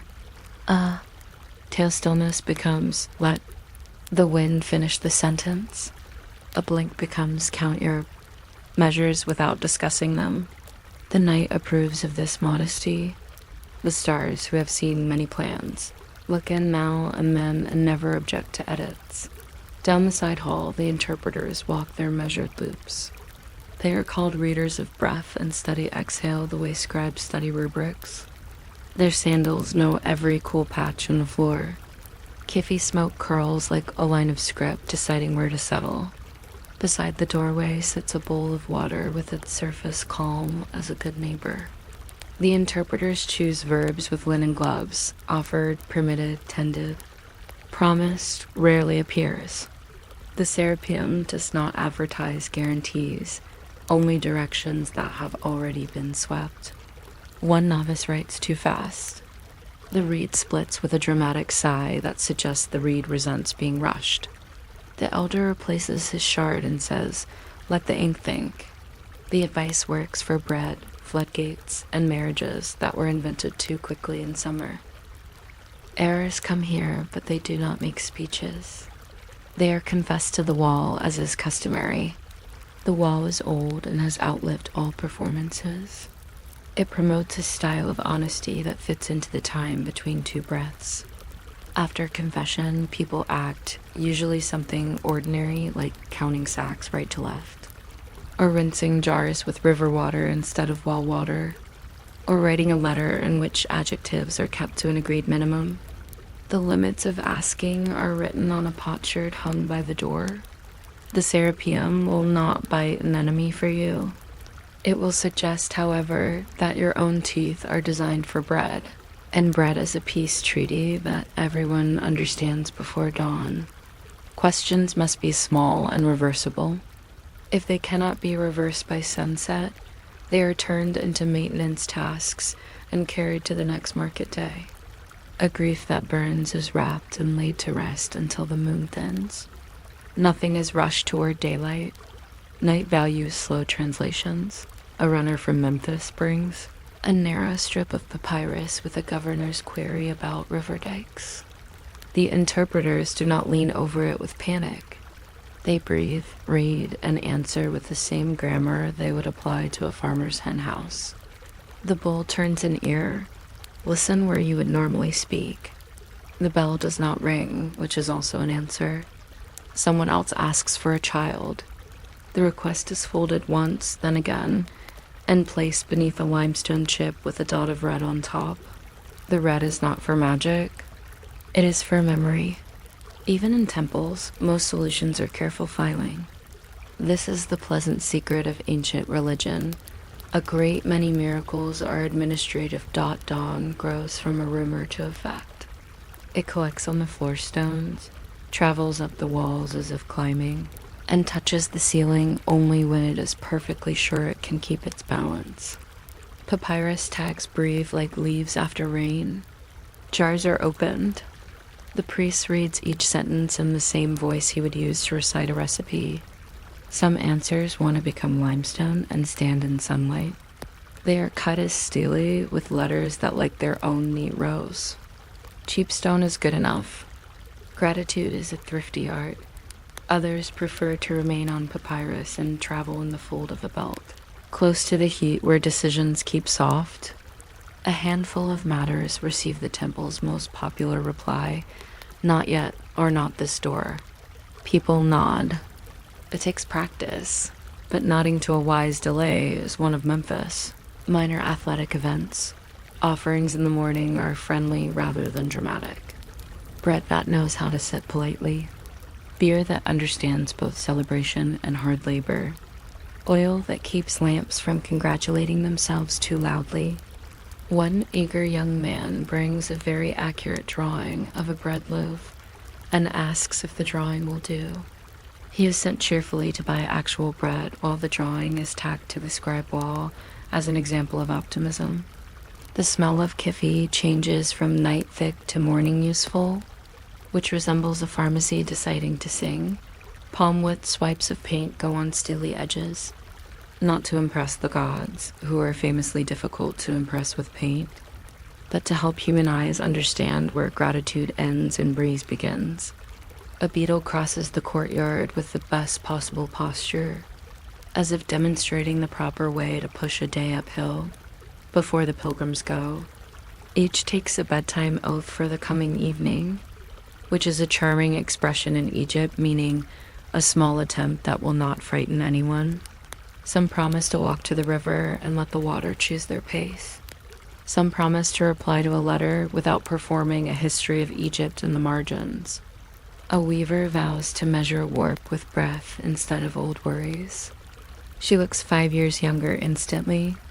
The priest lifts a hand to bless patience and adds a reminder older than the roof. If thoughts are too hot to hold, sleep first, act later. The house of life in the city library whispers the same thing into the scrolls at night, and scrolls, with their long memories, agree. When the lane brightens, the steely red like neat conversations left standing for the sun. Proceed with care near water. Use bread and oil rather than large promises. Listen where you speak. Wait no longer than the afternoon. Farmers, traders, and a boy with a model boat nod as they pass. Not one of these sentences stirs up dust. They are study instructions that fit into the corners of a day. If the old literature is feasts and kings, this literature is cupboards in kind hands. The Serapeum is proud of its cupboards. It believes in jars, lids, and the peaceful clicking of red string against clay. The torches exhale and turn into a faint smell already drifting toward memory. Stone cools exactly one side the way the mason predicted. The bull drowses with that royal comfort known only to very large animals and very new babies. His breath continues to count for the city long after the gates open. A child ducks back in to wave at him. The child has a sense that waving at large sacred things is polite. The earth keeps the whisper as if it were a receipt. Somewhere a clerk sharpens a reed and writes the date with more satisfaction than accuracy. The calendar will forgive him because the calendar also enjoys a nap. If you are still awake now, you can let a single sentence form and tie itself quietly to the edge of your breathing. You can even imagine the red dot of rubric placed above it asked, not demanded. Offered, not owed. If you have already drifted, the Serapeum will count that as a well-made vow and put your jar in the cool. Later today, markets will argue amiably, riverboats will display their understanding of wind, and the flood gauge will stand with its important face on. Tonight, the stairs will lead down again, and the same gentle weather will be kept in the corridor. A bell may hush itself. Kiffy will remember its spiral. The interpreters will pace with the humility of people who know they are measuring something that does not care about their sandals. The bull will breathe and make a ferry of the dark, carrying one city's small questions from one patient shore to another. And we will go on listening in sentences that do not try to be kings, in grammar that settles like silt where it can grow reeds, in a whisper that behaves always, like a hand placed lightly on a restless shoulder until the shoulder remembers how to rest. You might not think a staircase that leads into the Nile could have a bedtime voice, but the Nilometer does, and it speaks in numbers that fall asleep between the grooves of a measuring rod. The steps are worn so softly that your feet become brief echoes of all the feet that learn to count by walking. The wall is striped with water memories, dark bands like rings of a calm tree, pale bands like pauses. A lamplight listens from the top and sends down a narrow golden thread. River damp gathers it patiently, knot by knot. This is Elephantine, where the granite remembers that Khnum shapes lives on his potter's wheel in the river, agrees to be clay for an hour every dawn. The city is almost quiet enough to hear silt settle. A reed pen scratches somewhere up above, practicing the number for almost. The politest feather in the world belongs to Mott, but the politest sound is the drip that marks a cubit and then takes. A modest bow. A keeper of measures enters like water with sandals. He greets the steps by touching the first three, because the first three are old friends and have carried the most arguments. He sets the measuring rod against the wall. It is an ordinary rod, which is to say it is sacred. 28 fingers make a cubit. We know this not because fingers ask to be counted, but because counting is social and fingers attend all meetings. Every 7th finger is marked with a small dot of red to keep the mind from tripping. The keeper whispers the colors to himself, black for what the sun cannot uncurl tonight, green for the promise that fields rehearse in darkness, gold for the fillet fairies that take priests home in time for breakfast. He keeps a string of palm fiber in his belt. This string will later be tied loosely on the 7th groove.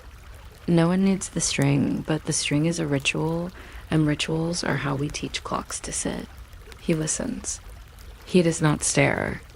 A person staring at water only receives the impatience that water has been practicing for millennia. Listening is different. The keeper counts the rate of distant frog opinions. He notes how the steps cool at the ankle. He considers whether the smell tonight is more melon than mud or more stone than fish.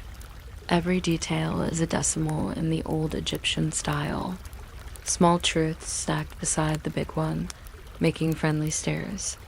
The river lifts itself by finger width and then pretends it did not. Everyone appreciates the acting. The keeper smiles, not because the number has improved his mood, but because the river has once again performed what it does best, a slow, courteous argument with gravity. The island above is a diagram of size.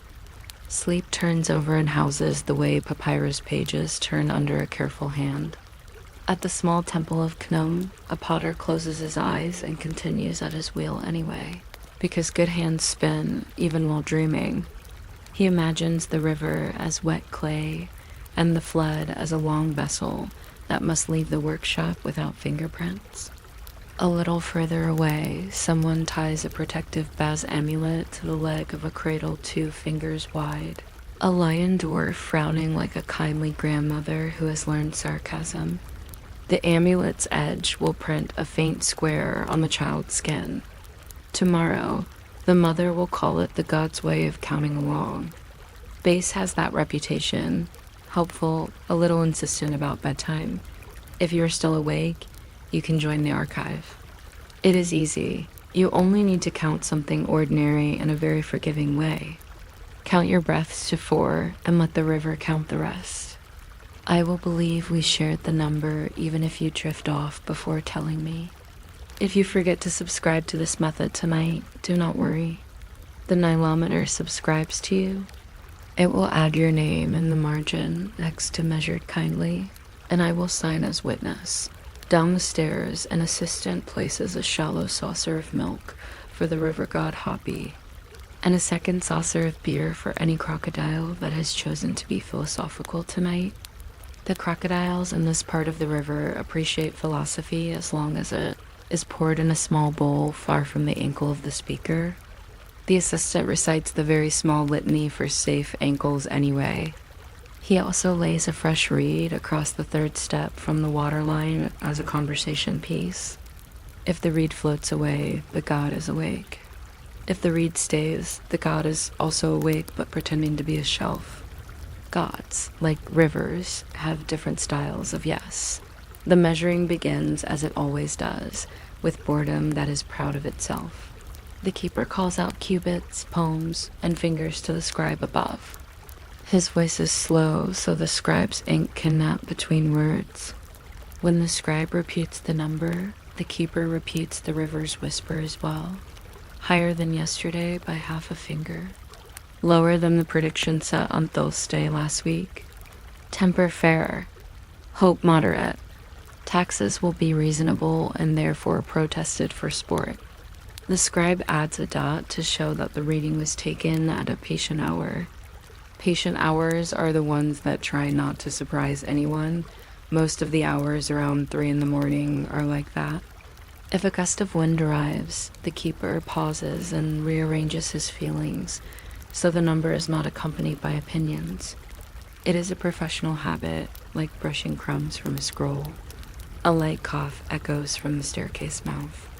It is the inspector of seals, who likes to arrive at the part of night when others think they are alone. He carries a lamp and an attitude that believes in lids. The two men greet each other with the affection of people whose livelihoods are made of margins. The inspector grunts at the smoothness of the wall, at the honesty of the splash marks, at the cedar plank that keeps the measuring rod from wobbling. He waits for a number he can place in a report that satisfies no one and therefore satisfies everyone equally. When he leaves, he takes the empty saucer so that no crocodile will taste bureaucracy and develop a preference. The second scene is a little room without a door, because doors make people think of arrival and departure, and the Nilometer prefers to promote staying. Here the scribe keeps an index of floods by the names that towns gave them, the saffron year, when the lotus turned dramatic and every painter was thrilled. The quiet abundance, which looks small in the records but grew large in granaries. The year of 2 ovens, when bread baked slowly and marriages baked faster. Each entry includes a set of marginal animals, ibis, goose, fish, and a note on the music most often heard at ferry landings. If a year has too much trumpeting, people remember it as exciting and tiring at once. Good floods prefer flutes. The scribe is young, which means his reed is too sharp for comfort. He has also decided to standardize the handwriting of cloud reports, which is brave. Clouds rarely cooperate. He writes gently about them anyway, a procession of thin shawls from the west, carrying the smell of Nubia's heated copper. He writes about the moon's occupation and wages. He writes about a farmer's dream in which Thoth lent him a pen that wrote only numbers and therefore told the truth all morning. The farmer returned it at noon out of social caution. Data is like wine here. Nobody drinks it straight unless the doctor says they must. They keep a prayer for mismeasurements. It begins, to the finger that slipped and the hand that shook, to the lamp that flickered and made the wall pretend to be taller, to the frog that spoke at the wrong moment and was mistaken for a drum. Be forgiven. The prayer has never failed, partly because it is very short and most mistakes enjoy being acknowledged. The scribe keeps a fragment of ostrakhan near his heart. On it, a teacher once wrote, "A mind can be exact and still be kind." The young man rubs this line with his thumb whenever he writes a 0. Because zeros are kind by design. The keeper returns with the second reading. The river has lifted again by a patient half finger. The scribe draws a long breath as if pulling silk. "Noted," he murmurs, and writes the word the way one writes the first part of a compliment that will be finished next week. The lamplight nods. Somewhere in the island, a cat sneezes and thinks it has invented thunder. In the little room, a clay lamp does a thing it loves. It goes out exactly when it should.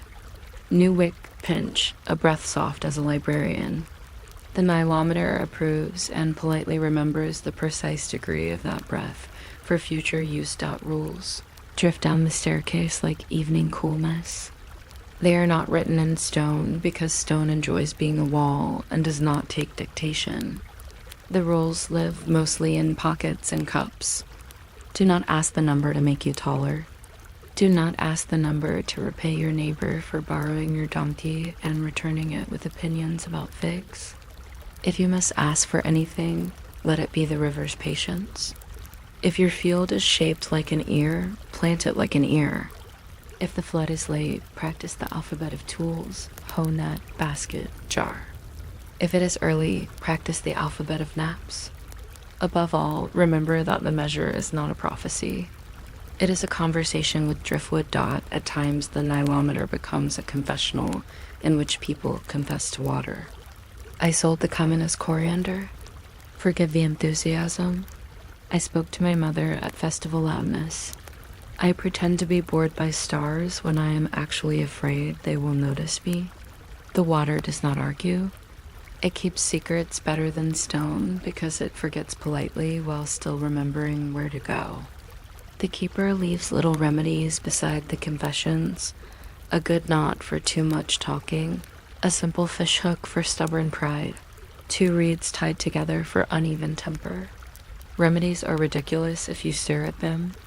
They are helpful if you hold them the length of 1 cubit from your worry and let the distance do its modest work.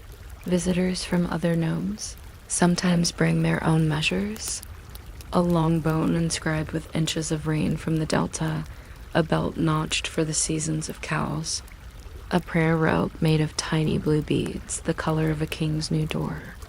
The keeper accepts them all and grades none. He is delighted to note that when people measure what they love, all rulers are correct for at least the length of 1 gentle story. If you are still awake, this is a good place to test the theory.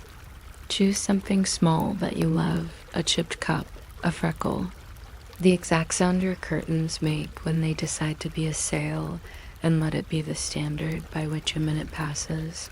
Near dawn, the temple boys arrive carrying baskets with figs and the important bread. They set the bread down like evidence. A boy stares at the marks on the wall and asks which one is the happiest. The keeper thinks seriously and says, "The one that stands beside its neighbors without envy." The boy is disappointed. He was hoping for a mark with a story about crocodiles. The keeper gives him the philosophy bowl to take back to the kitchen and says he may refill it with honey if he promises to walk as if the honey is wiser than he is. This is a traditional Memphis rule that has saved thousands of carpets. The scribe prepares the morning proclamation. It is very short because short sentences respect people who have not had bread yet. The river rises by 1 cubit and 2 fingers. Plant barley along the lower margins. Repair north fences.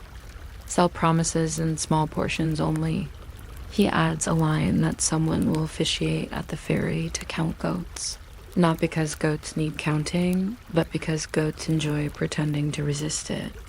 The proclamation includes an omen. Tonight's is a favorable ibis crossing, which any ibis will be happy to perform repeatedly if given the right compliment. After the proclamation, a little ceremony occurs that is so modest it hardly notices itself. The keeper places his palm against the wall and thanks the river for not being dramatic. The scribe sets a single blue bead on the step to pay the god for ink. A woman from the market ties her scarf in a new way because the reading suggested a shift from east wind to south, and south is a scarf that prefers fewer knots. Children climb 2 steps and stop because the third is for reading, not for playing, and they have all agreed that if cities respect consent right, decide a child's game without either being disturbed. By midday, people will discuss the number with confidence that comes only from speaking about water and sunshine. They will say what is obviously true, that the flood is steering itself like an old steady donkey, that tax scribes will sigh with relief in a week's time, that figs will be the size of royal thumbs, that fishermen should remember the polite way to greet a crocodile, which is to talk about weather until the crocodile loses interest in your ankles. In the afternoon, mothers will chalk small cubits beside doorways to teach children that measuring can be gentle and domestic. In the evening, a bedroom in a house of potters will host a friendly debate about whether the scribe's handwriting looks more like healthy sorghum or more like a thoughtful Huron. Both sides will be right. Toward night, the Nilometer cools again and resets its attention. The number will change while people sleep. The river is a professional, it works in shifts. A breeze carries incense from the island shrine where Knum, politely awake, listens to a potter dream. For the final work of the day, the keeper wraps the measuring rod in linen and stands it upright like a resting reed. He ties the palm string on the 7th groove where the mind likes to balance. He closes his eyes and repeats the city's bedtime oath, which you are welcome to borrow in any language you please. I will take what is offered, measure what is mine, keep my tools clean, and let the water finish the sentence. If you remain with me, there's a very old joke we tell to the wall. A traveler once asked the Nilometer whether it predicted the future. The wall replied that it preferred modest employment as a present tense assistant. The traveler nodded, wrote this down, and sold the saying in markets as a powerful prophecy. Everyone felt satisfied.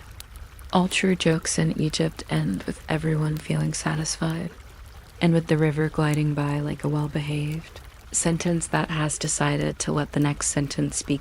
Later tonight, a distant temple will lift its sistrum for the stars, and a fairy will bump the landing with professional affection, and a cat will again mistake its sneeze for thunder. The scribe may wake briefly to think of a better word for near and settle on beside, which is in fact what the river always is. Somewhere, a small household god who looks like a lion with a compact in his hand will guard a dream from draft. Somewhere else, a farmer will turn on his mat so he can sleep with his ear toward Elephantine to hear if the number climbs like a quiet stair. And I will continue repeating the reading to you, 1 cubit, 2 fingers, a bead for ink, a reed for yes, until the words become a low bank, where you can leave today's sandals and step into the shallow water of sleep, where numbers stand politely shoulder to shoulder, where the rod waits uncomplainingly at the 7th groove, and where the river keeps doing what it has always done best, balancing the world by the simple habit of moving without hurry, counting in its own slow grammar, and letting all our questions float long enough to remember which ones can be answered in the morning and which ones become part of the gently rising, quietly faithful, beautifully boring flood. You might not expect a temple built for a bull to whisper like a library after closing, but the Serapeum does, and it prefers you to arrive without hurry, the way dusk arrives at the edge of a palm leaf. A torch leans into its work and sighs.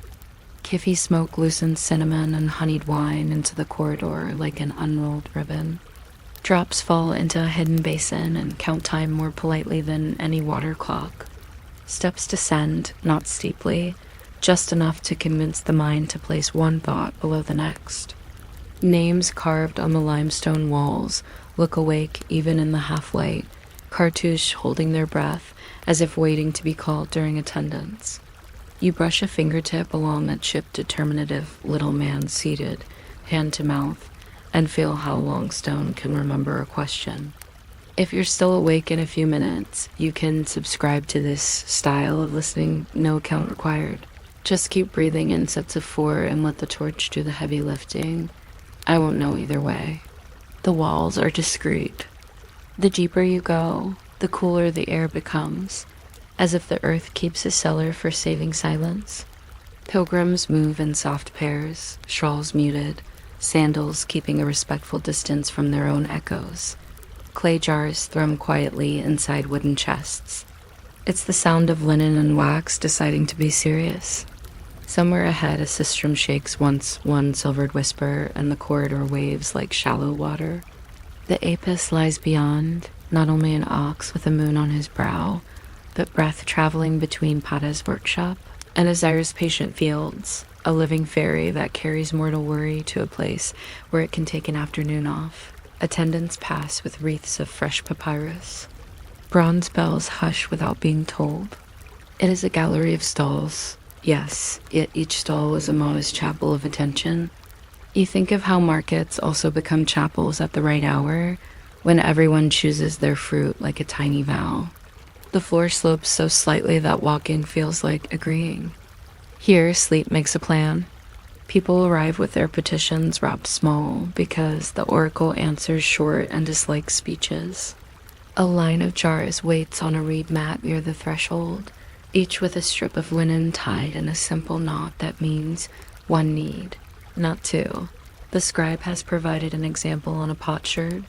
No names that pull too hard. No verbs that promise other people's behavior.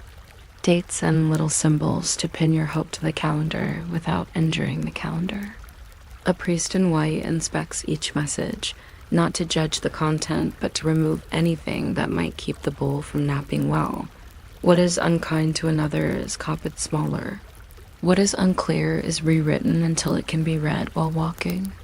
He paints the final red thread across the rim with a brush the width of a patient ant. You feel grateful that bureaucracy can be this sleepy and this humane at once. The oracle night begins with feeding.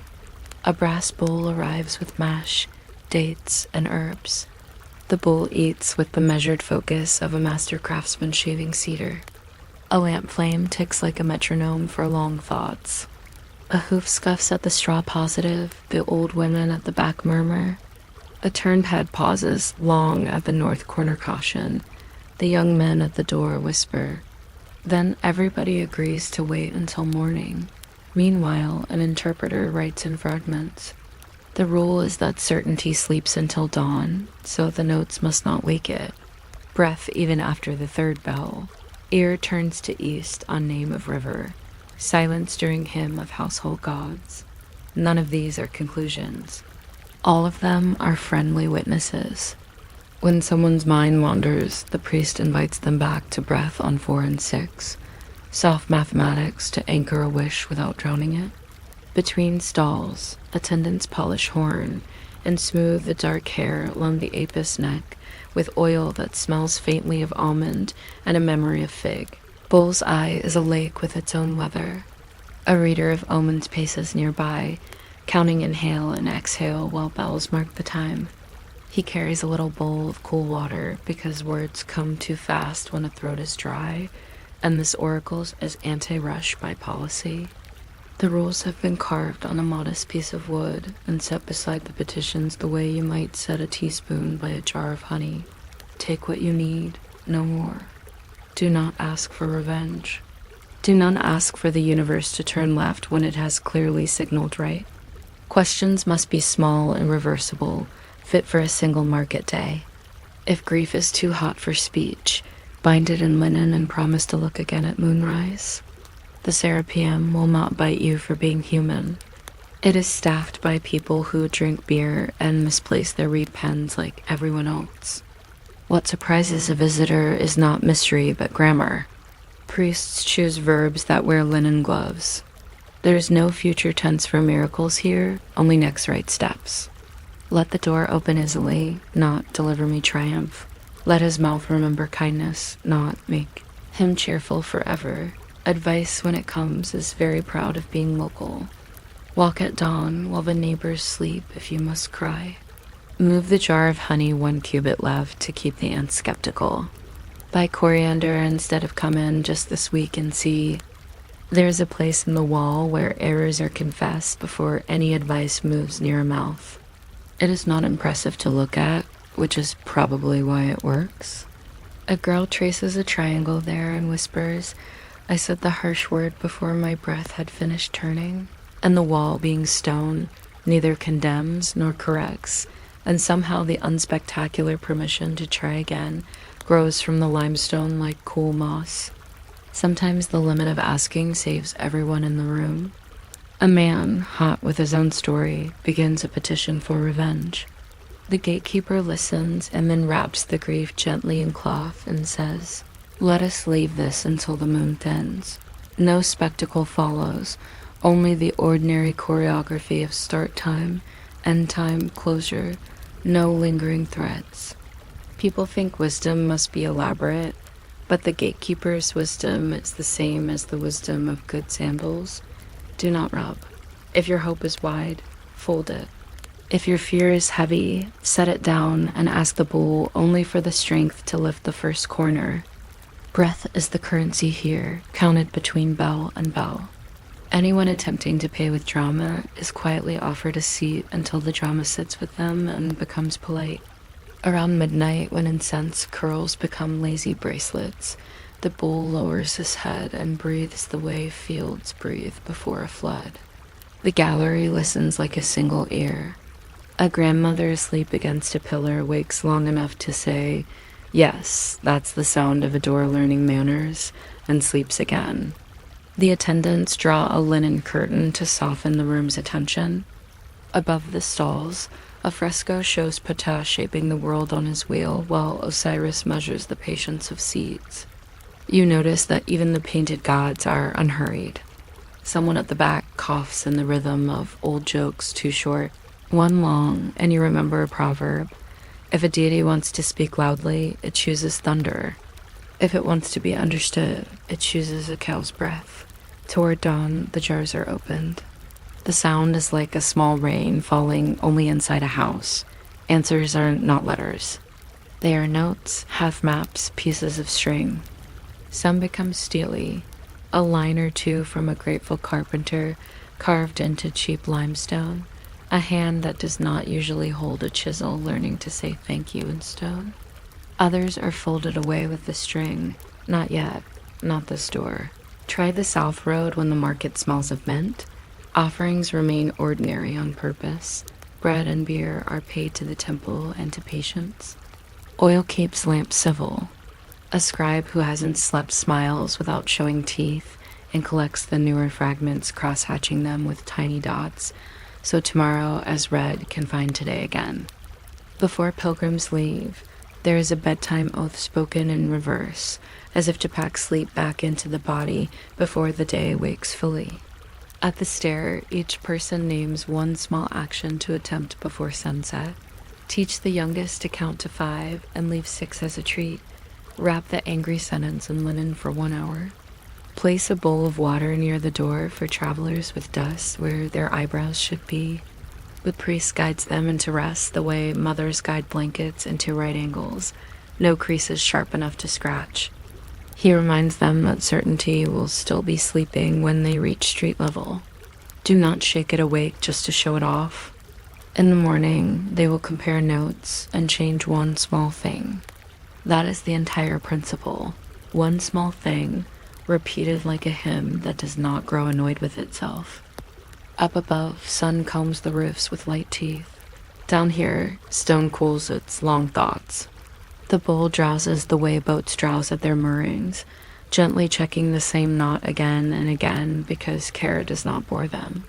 The earth keeps the whisper. Attendants clear the dishes and sweep petals that have given up on being petals and are content to be color. The interpreter pours the last of the cool water onto the threshold so the day can step in without squeaking. Someone straightens the reed mat for the next night's jars, even though no one will see the gesture. This is considered part of the oracle, tidiness being its own short blessing.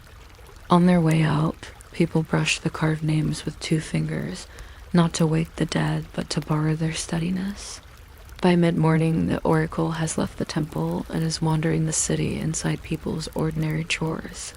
A potter tests clay and decides to make cups with thicker rims because advice should have a place to sit. A clerk in the market writes in smaller words and finds his customers thanking him with larger smiles. A fisherman remembers a hoof scuff counted favorable and chooses the narrow channel that refuses drama. His nets return with fish shaped like patient commas. A girl at her loom lowers the angle of her shuttle, and the fabric stops trying to be a personality and becomes a garment.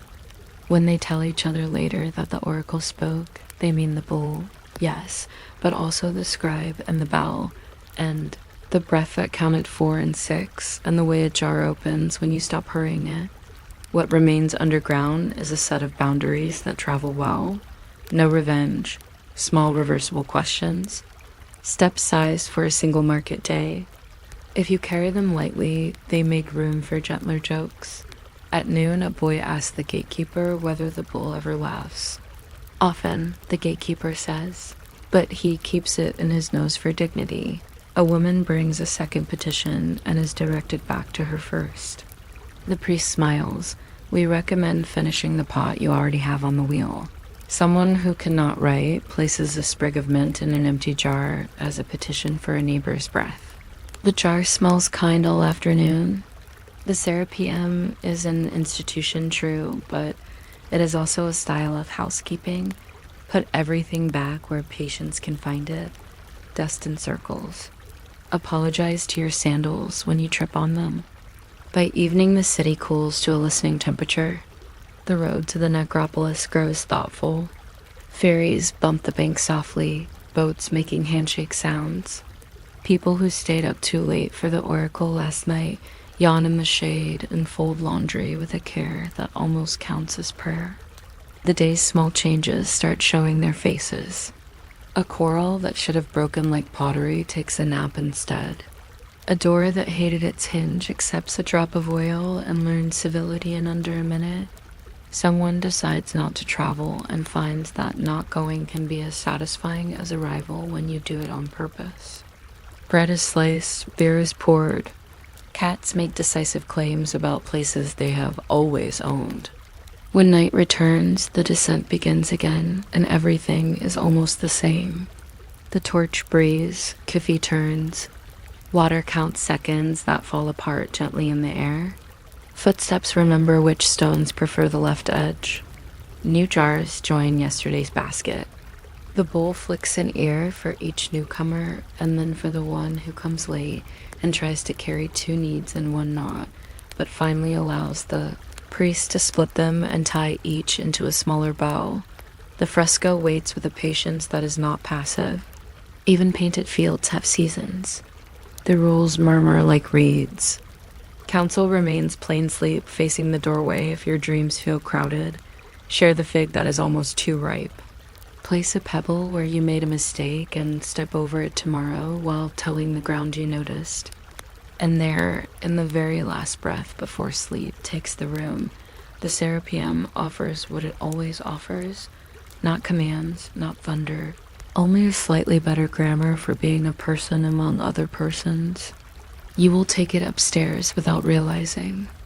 It will soften your voice when you ask for the bowl. It will slow your hands when you fold your shirt. It will make room for a laugh you did not expect at the exact moment a problem tries to be important. If you keep listening, the whisper continues even after the lamp goes out. 1 need, not 2. 1 step, not 3. 1 breath for the question and 1 more for kindness. Outside, the desert cools until stars feel like neat stitches on a long winter night. Inside, the bull dreams the patient dream of ferrying worries back and forth until they decide, on their own, to nap on the far shore. And still the corridor tastes faintly of dust and incense. Still the names on the wall lean into silence like people listening at the door of a beloved room. Still the earth keeps the whisper, and the whisper is not finished and does not need to be.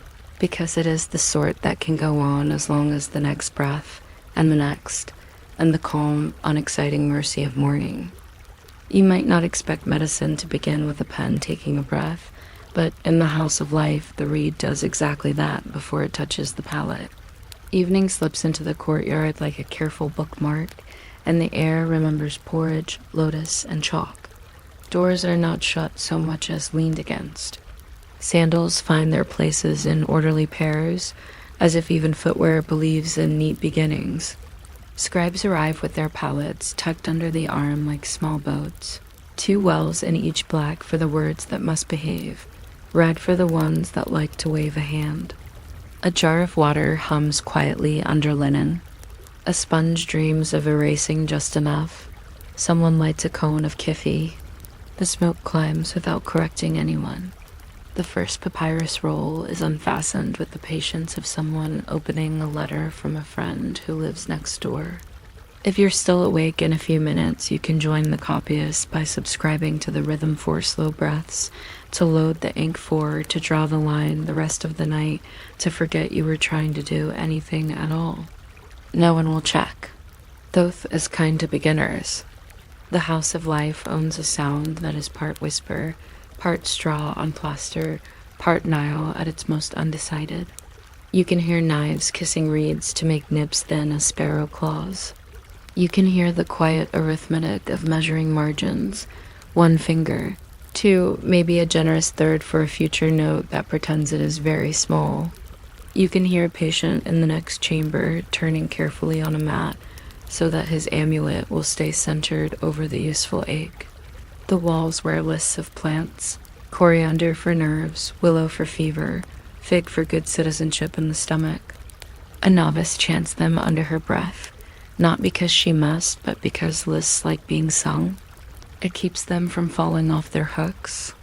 An older scribe guides her finger to the determinatives, the little pictures that explain the big words. The way a drawing of a loaf reassures the word for bread that it has not wandered into metaphysics by mistake.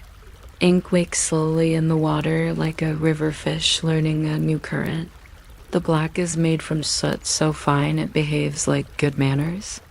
The red from ochre ground to a patient powder. Both learn to sit on the brush, not rush. The first lines belong to Thoth, the moon who keeps minutes and forgives arithmetic errors without writing a memo. The second lines belong to Imhotep, master of useful thoughts and famous for treating people as if their bodies came with instructions that were polite enough to be read aloud. A boy asks whether the god of writing ever gets bored. Only when we press too hard, the teacher says. Then he turns the papyrus to felt, and we must buy a new sheet and apologize to the treasury. Everyone laughs in the way people do when the joke is an obvious truth wearing a wig. A patient waits, and the writing folds itself toward him. He is not ill in an exciting way. He merely does not sleep properly, which is a form of misplacing the soul. The House of Life specializes in such logistics. A sheet is measured the length of his forearm because the spout likes to know it's rude. A sketch of the wedget eye will sit at the top like a watchman who brings his own tea. Below that, small boats of signs ferry words across to morning. May his breath be even, may his shadow behave, may his dreams remember they are guests. The red signs step in where emphasis has forgotten its shoes. The scribe writes an instruction in the margin that sounds practical and secretly affectionate. Tie this near the heart, but not too near. The heart enjoys a little privacy. Knots should be friendly, not ambitious. Over in the grinding corner, a woman crushes a measure of poppy and another of coriander, the pestle moving with the same tempo as the reed that writes. Medicine and writing are cousins here. Both insist on portion sizes that are boring in the right way. If a word must be corrected, it is done with a gesture that resembles forgiveness. A damp brush lifts the mistake like a mild scold. The black returns to the palette with the attitude of someone who always meant to be helpful. When an entire line is judged too proud, the scribe hums to it and draws a tidy red line in the margin. The way you might draw a polite boundary around a talkative friend at a neighbor's dinner, nothing is thrown away. Even errors can be ground into good advice. A novice tries to hurry and the reed squeaks. The room ignores the squeak the way a patient cat ignores a plate being set down, blessing the effort in silence, which is perhaps the kindest kind of approval. In another corner, a librarian counts little wooden labels for shelves. They say things like cures for heat in the head, sayings for travelers' calves, hymn against snakes with poor attitudes. The librarian likes to smooth each label with a finger. It keeps the words from arguing with one another after hours. The night drafts itself into 4 chapters without asking permission. First comes the chapter of opening the room. Lamps are trimmed to the height of a thumb joint. Doors are propped at the width of the moon on a cheerful night. Mats are lined like papyrus fibers in agreement. The sand tray for practicing signs is combed into a garden of possible mistakes. Then comes the chapter of names. The patient and his amulet are introduced in writing. The amulet string is measured in cubits and men in breaths, more accurate for a life. On the reverse of the sheet, a line is added purely for reassurance. If lost, please return this sleep to the chest at the house of life, as if slumber were a friendly goat. Third comes the chapter of recipes, poppy sewn into linen like seeds, forfeiting their wanderlust. Willow shavings translated into sips, honey persuaded into being a voice that medicine will listen to. Last comes the chapter of not being clever.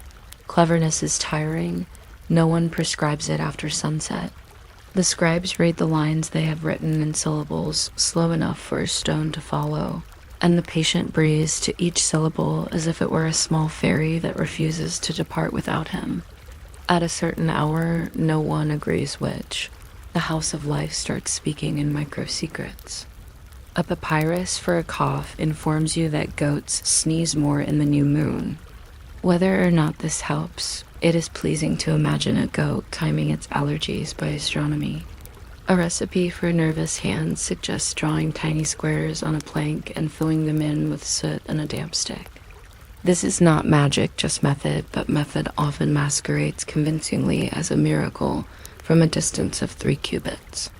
A list of household gods includes base for laughter and protection, Tauret for morally upright pregnancies, and one unnamed guardian whose job is to keep spoons from falling into the cooking pot, an extremely specialized deity, perhaps invented by someone with a short arm. A room for cold compresses keeps a box of smooth stones and a tray of water. Their labels are delightful: river piece, barge step, shrine threshold, cat's favorite. Away in the herb court, a gardener mutters that Sesame has good opinions about blood. Sesame continues to grow without comment. After midnight, the scribes become careful listeners. The patient's breath clicks once like a door, trying out politeness. The pages rustle a little weather passing through a reed bed.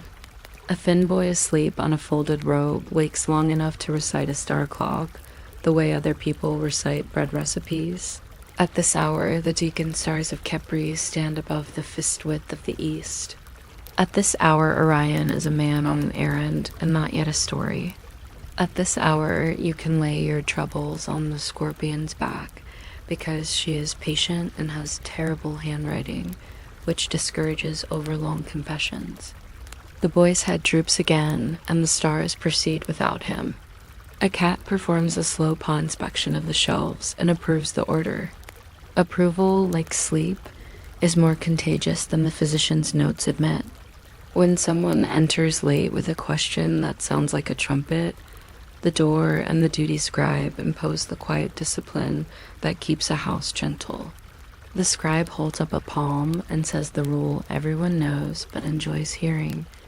Please ask small, ask reversible, ask something you can carry home on a plate without it sloshing.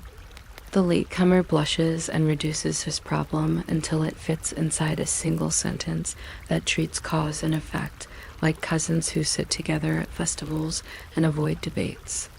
The question is copied onto a scrap given a red dot, which is the punctuation mark for "we see you," and slid under a small statue of Thoth, where the god can read at his leisure, which experts agree is the best possible time. The room relaxes. The latecomer relaxes. A moth chooses not to fly directly into the lamp and congratulates itself. Toward the third part of the night, the scribes leave their tables and become walkers of paper.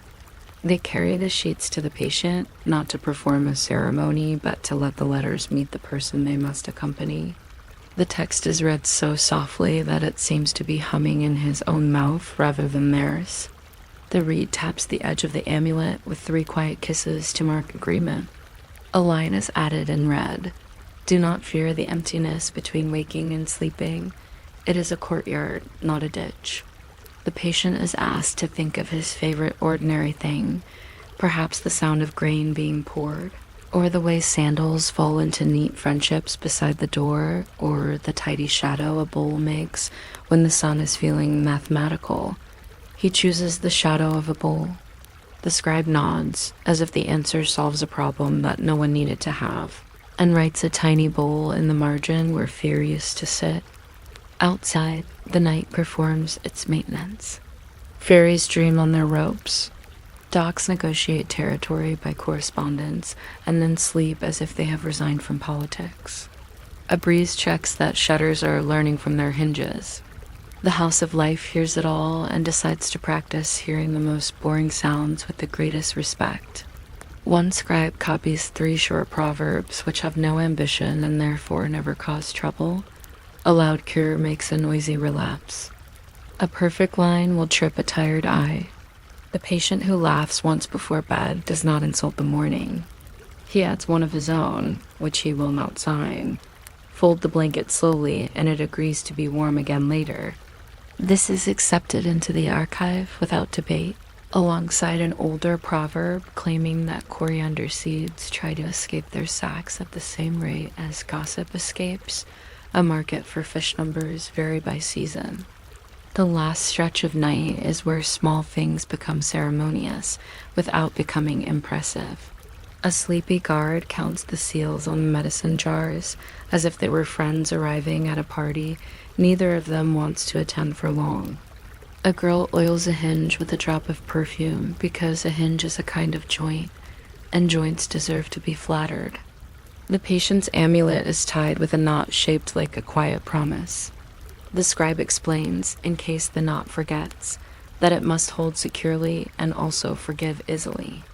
The novice who squeaked her reed earlier now writes a single line so steady that even the cat watches. She writes, "Let him keep the habit of resting," which physicians agree is the most radical medical idea and therefore must be written plainly. On a wall near the washing basin, notes for apprentices accumulate the way dew does. Change the water before you change your mind. If the reed is sulking, wash it. Breath first, ink after. Do not bully a papyrus into straightness steam, and persuasion work better. At dawn, the House of Life pretends to yawn. It does not close its eyes, it simply allows them to be heavy. The patient wakes the way a boat wakes when a passenger stands no fuss, a small decision to be balanced. He looks slightly surprised to find that his hands are not collecting worries like shells. The amulet sits well.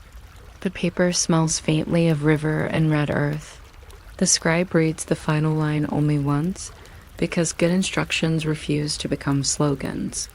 He tells the patient what everyone hears in this room at least once. Compare notes with the morning, change one small thing. The patient decides to move his stool to where the breeze can find it first, which is the sort of change the gods admire, because they will never need to correct it. He places bread on a plate that looks pleased to serve. He speaks kindly to beer. He thanks the pillow for its labor. Not all healing is dramatic. Most of it is the administrative side of kindness. A list of offerings to the House of Life is posted by the door and looks boring enough to be true. Oil for lamps, honey for negotiations, linen for second chances, reeds for letters that are trying to remember their own names. People leave whatever they can spare and take whatever discipline of gentleness they can carry. The librarian ties cords around new rolls, and labels them with a gratifying lack of poetry. Sleep for a brickmaker. Sleep for a woman who counts too quickly. Sleep for a door that bangs in the wind. Sleep for a village cat. Sleep for a man whose shadow has performance ideas. A traveler arriving with dust everywhere, but his eyebrows is given water, and a list of instructions so simple it could be carved on the back of a spoon. Sit with your feet on the ground. Choose slowly. Agree with the weather about small things. Practice losing arguments with grace. Once the sun gains confidence, the House of Life begins its day shift, which reads like the night shift with slightly brighter ink. What the scribes wrote becomes what the city does. A mason copies the idea of gentle boundaries and rebuilds a wall so it stands firm without insulting the wind. A baker adopts the principle of small reversible steps and tests a new amount of sesame on one tray instead of on all the trays. He eats the evidence, declares it wise, and writes thank you on a potsherd to Thoth, as if the god were taking orders. A mother draws tiny squares on wood and fills them while talking to her sleepless child, who watches the squares and yawns as if boredom might be medicinal. At the river, a ferryman teaches his apprentice the breath-by-breath counting of poles. 4 for raising, 4 for setting, and the current becomes less of an adversary and more of a conversational partner who prefers full sentences. And still, as the day lengthens, the ink remembers night. It dries with a sheen that looks like a quiet pond too shallow for any drama. The reed, cleaned and set to rest, keeps its soft point like someone holding back the perfect retort for the sake of friendship. Patients who no longer feel interesting go on not feeling interesting, which is healing of the very best kind. The jars that held poppy and coriander are washed and left to drip dry into the garden, where a single sesame plant efforts politely. When somebody asks the scribe whether the spells truly work, he answers with a practical shrug. They do not mind whether you call them spells or instructions or lullabies. They behave the same. They ask very little. They enjoy the sound of blankets exhaling. The questioner nods, feeling looked after by grammar. We could keep walking these rooms. There is an alcove devoted to good handwriting for difficult days, a closet where unused lines are folded like spare linens, a corner where someone once tried to grow lettuce in a pot and the lettuce remains theoretical, but the House of Life prefers us to stop just before we have seen everything. This keeps some curiosity awake, which keeps the breath regular, which keeps the ink honest. The scribes will be here again tonight, smoothing papyrus, feeding lamps, negotiating between Poppy and Prudence. They will copy patiently and cross out kindly and tie the knots that remember to forgive. The moon will look in the window and try not to be caught admiring herself in a polished jar. Somewhere a cat will approve of something no one expected, and the quiet will go on doing its work, which is to make everything slightly more possible than it seemed before sitting down. If your bed is nearby, it might be a good idea to practice the smallest version of everything we've watched. Pretend to grind a pinch of worry into usefulness with a slow pestle. Pretend to draw a line you can read while walking. Pretend to tie an amulet around your own restless thoughts with a knot that holds but does not scold. Choose a plain, ordinary detail to be loyal to, like the agreeable weight of the blanket near your ankles, or the way the room keeps its own temperature without filing complaints, or the fact that breath is a very old friend who refuses to move away. Then let the House of Life file your petition in the drawer marked tonight and place a red dot on it that means we see you. Lamps trim themselves. Papyrus rolls think better of curling. Sesame has no comment, and morning is so far away that it forgets to hurry. The script could continue. Of course it is patient, and the reed is not tired, but it is happier to leave you here, where ink dries without drama and sleep is copied carefully, line by line, with your name in the margin and letters that do not need to be large to be sure of themselves.